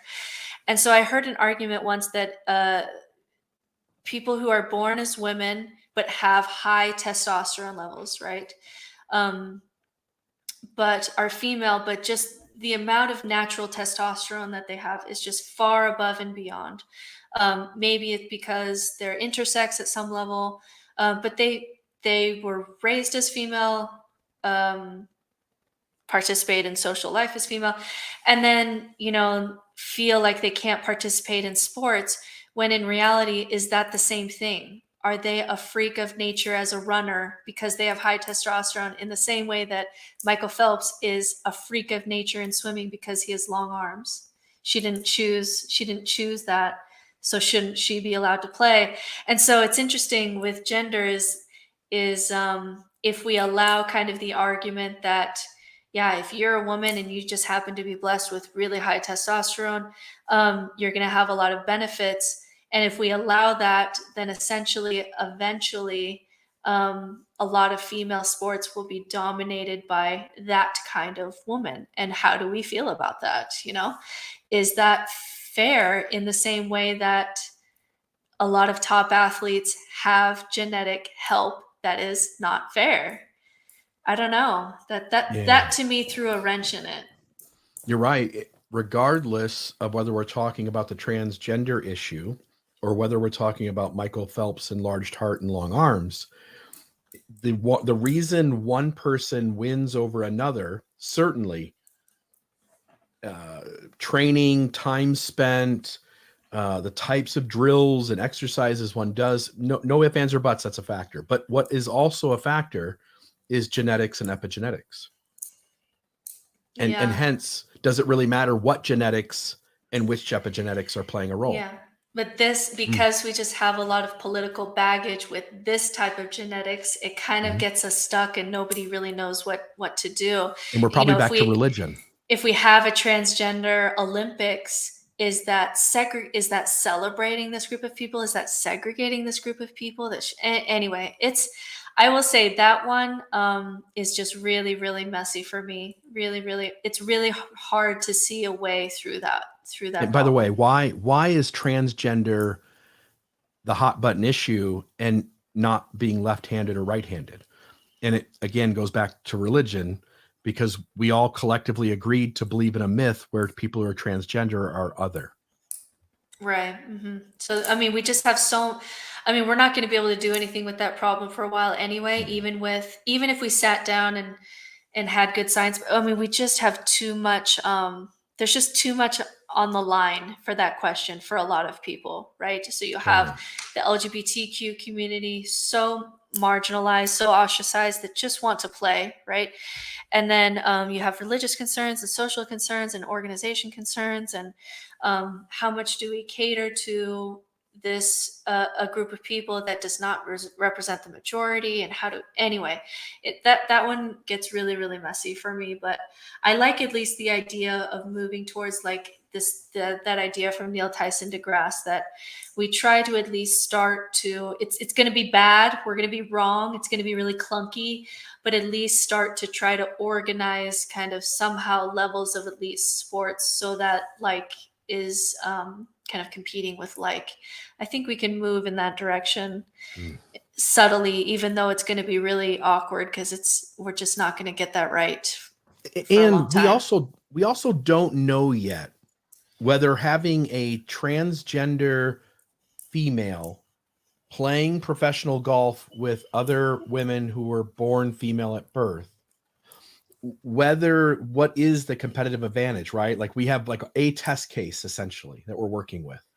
And what we don't know yet is, over years and multiple opportunities to see different people in this sort of experiment, to see if what we perceive as the male advantage has been lost by the time that this is actually happening. Does that make sense? Yeah, and incentives come into this too, because then if you can raise your hormones and train, and then lower the hormones so that you're testing at a certain level, and like how much do we want to be playing that game? And it's a very complex issue, but I think we've got to start trying to deal with it, even though I just think this is the first time in human history that we're trying to figure out really how do we do this? How do we restructure society to include these people who very much need to be included, right? Amen.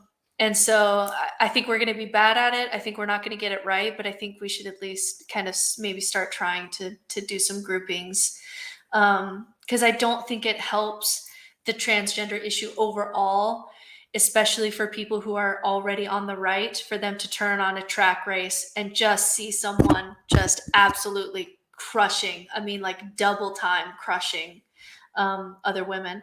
I don't think that necessarily helps kind of the temperature of the situation. And this is an issue of privilege as well. Again, I don't think most people have any concerns over a transgender man playing in male sports, right? So there's this idea that because women aren't evolutionarily as strong, as fast, as powerful, essentially, that there isn't a concern about women coming over. It's really the women who have to fear not having their fair opportunity with if transgender females are prevalent playing in their sports. All right. So my last one for you, here's my last one, is violence in men. And it's an argument I came across recently, as we are, we're kind of in an era now where the feminine voice is becoming stronger. And, Me Too. And, we're just having a feminine shift in society, which is good, and all the good things. Yeah. And there's some data that's showing that, that especially young men are really struggling with violence, and that there's some indication of an increase in violence. Violence for a long time, I think since the 80s, has been decreasing every year, but that there was a little uptick in violence that was a concern. And it may just be a genetic or a kind of a statistical anomaly. But there's a concern that because the narrative is very much female oriented, and women, and Me Too. And for example, I have 4 kids. I have 2 boys and 2 girls. I have at least 1,000 children's books that are like feminist baby, and be like Mulan, be strong like Mulan, and be smart and brave like Merida. And it's like these princesses got this big overhaul, and it's like, be smart and be brave and be wise and be a powerful woman. And I have literally thousands of girls' books that are like that message, right? But for my boys, they don't have, especially because the conversation is so focused on women and trying to balance those scales, that young boys right now do not have any healthy modeling of masculinity, right? It's only toxic masculinity. And so what these young men are facing is that they have no model for how to be a man. And if you are a white hetero man, you essentially have to walk out into the world and apologize. Like, I'm sorry for existing, right? And it's causing such a problem with young men to feel like it's wrong to be a man. It's wrong to be a white man. It's wrong to be a hetero white man, especially. Mm-hmm.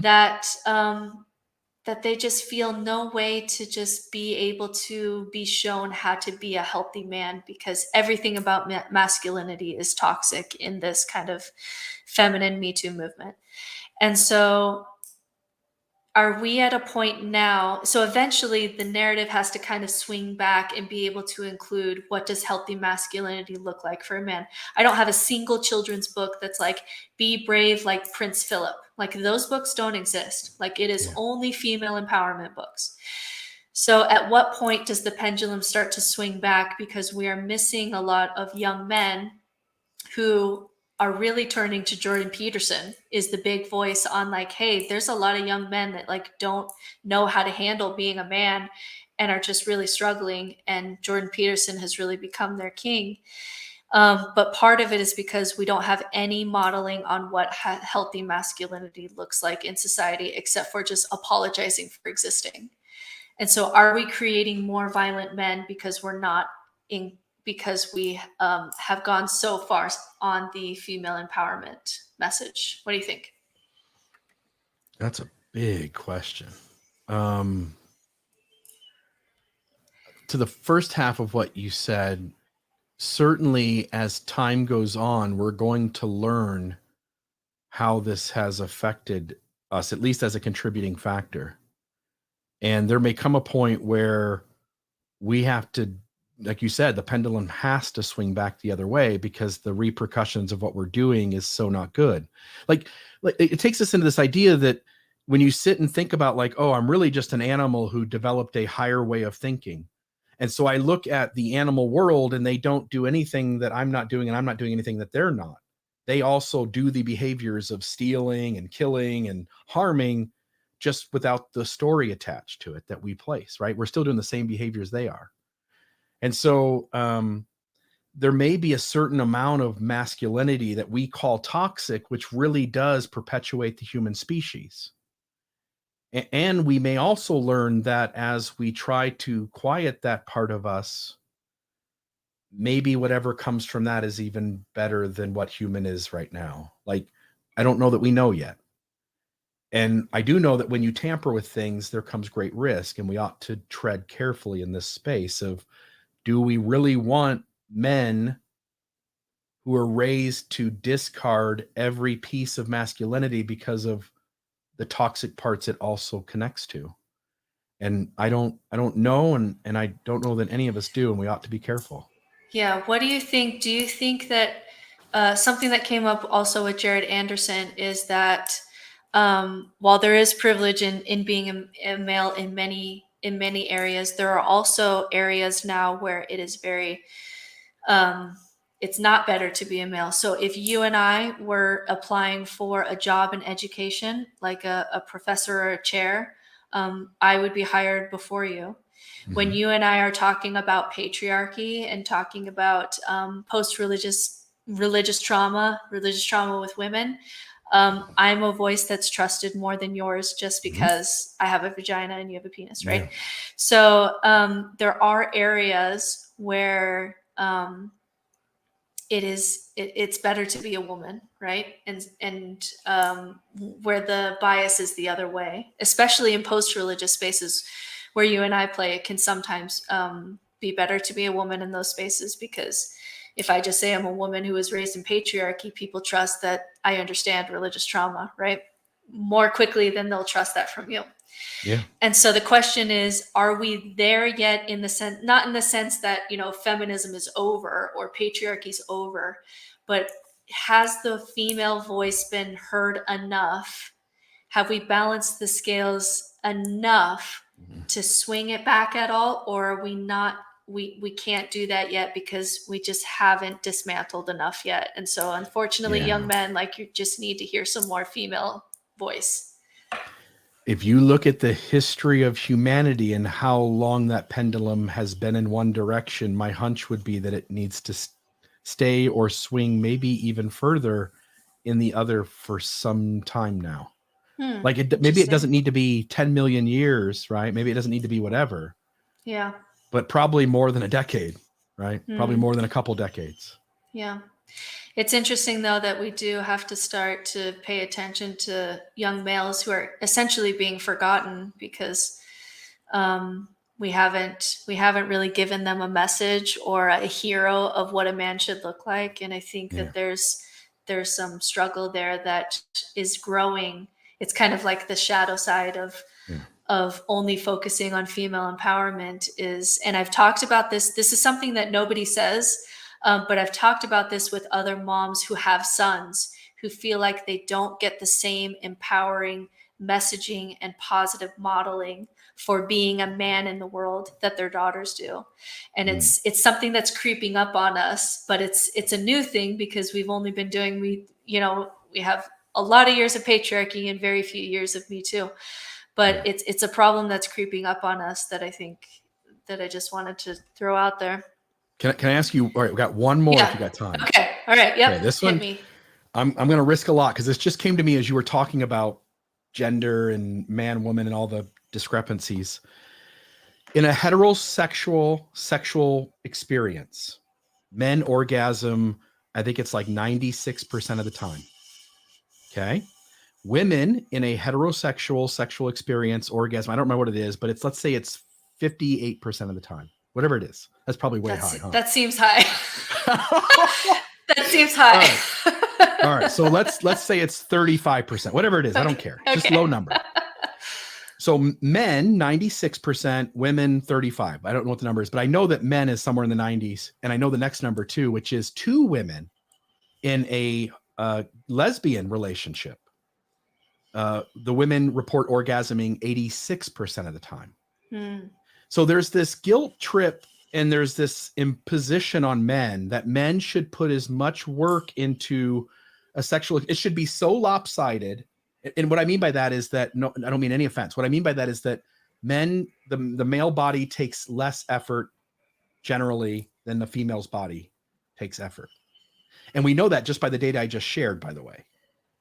So, but there's this idea in our society, in the world at large, that the amount of effort put in should be so lopsided that both the man and the woman orgasm equally, right? That they both deserve to have a enjoyable conclusion to their sexual experience and whatever work is required. But then I add the caveat, notice that 2 lesbian women won't even put in the work that again, I don't mean any offense. This will be heard that way, but there is humor here, but there's also a truth I'm trying to get to, that women with each other don't put in the degree of work that gets them to 96%. It's just agreed on by all of us that it's more difficult. And so is the man so bad? Because the way it's told in our society is the man is so bad that it's lopsided. And the reality is he can't understand the other person's experience exactly. And even if he did, it wouldn't be balanced. Yeah. So I'm going to say to that, I don't think that it's men's fault, because evolution appears to not have cared about the female orgasm. It just didn't care.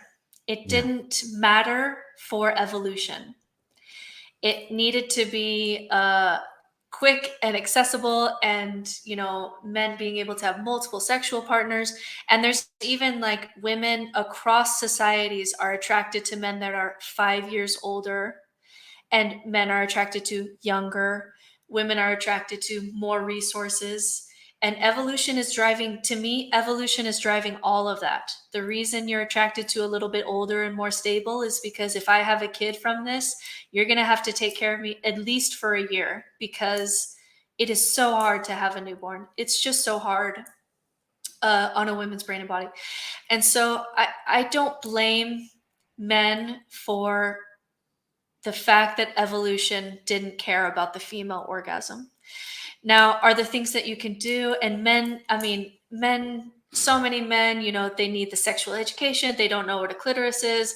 Obviously, the stuff online, or when you watch TV, especially if you're raised in a religion, it just seems like, oh, they just go under the covers for 2 minutes and then they both finish at the same time and then they roll over. And it's like, oh my God.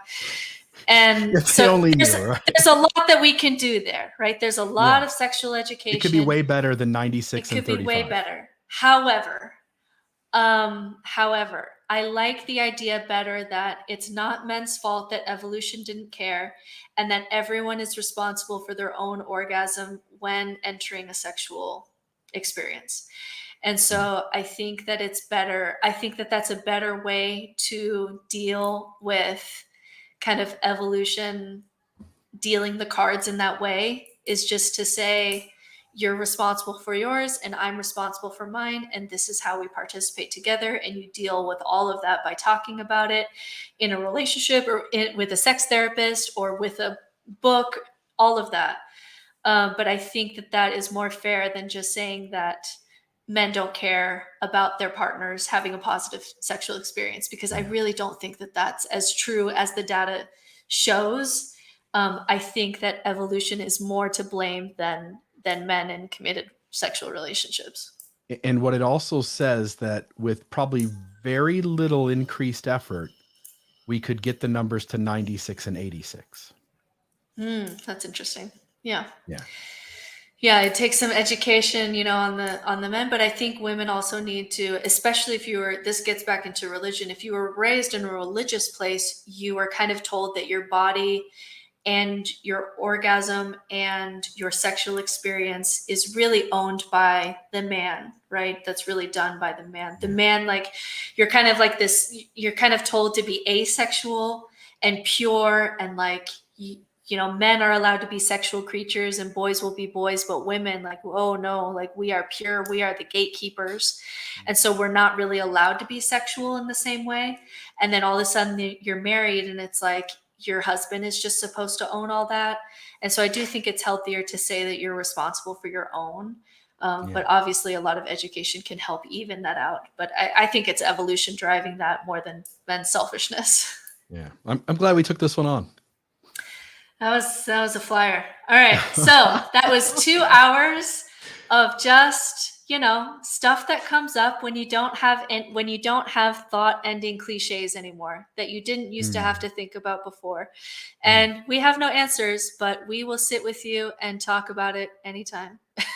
My hunch, by the way, is that this is going to be a listener favorite. I mean, of all the episodes we've done, just we get into some messy areas. It feels vulnerable because it's like I have no answers to these questions and I'm an academic. I want to have some kind of answer. And it's like, I don't know, Bill. I don't know if I want pedophiles having sex dolls.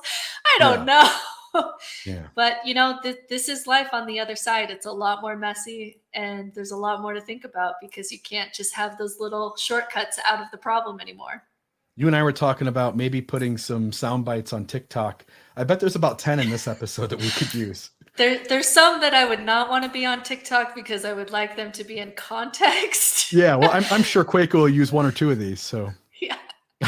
So there it is. You know, just Bill and Britt being real. And I'm glad you're back, friend. All right, love it. Great conversation. Everybody, thank Brittany Hartley for this one. She put it together. Folks, don't hesitate to send a donation. It's really how we survive. We pay Britt every quarter for the work that she does, and we'd like to be able to give her more. Please go to almostawakened.org, click the donate button, send us $5 a month. That's $60 a year. But if 10 of you do that, think of the power that has. If 100 of you do that, think what the power that has. And we can keep these kinds of fun conversations going. And today, my friend, was a fun one. We really hit at some world problems that no one was even thinking about.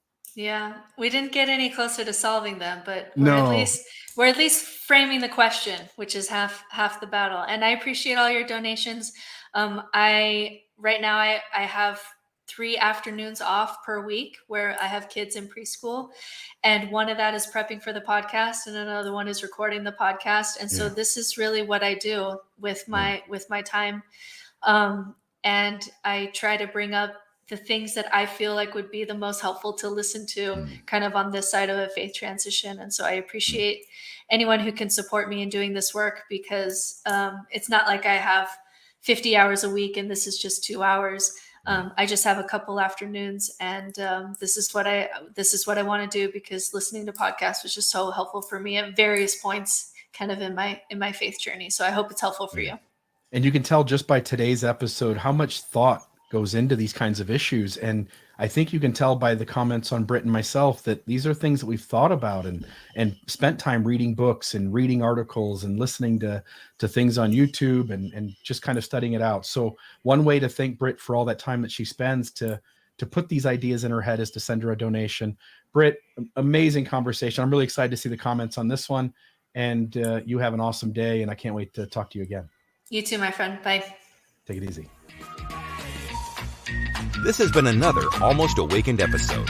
Check us out at almostawakened.org, where you can check out past episodes, make a donation to keep this podcast running, email us a question or comment, or find out more about the resources shared in today's episode. For coaching opportunities or extra support, visit NoNonsenseSpirituality.com to meet with Certified Spiritual Director Brittany Hartley.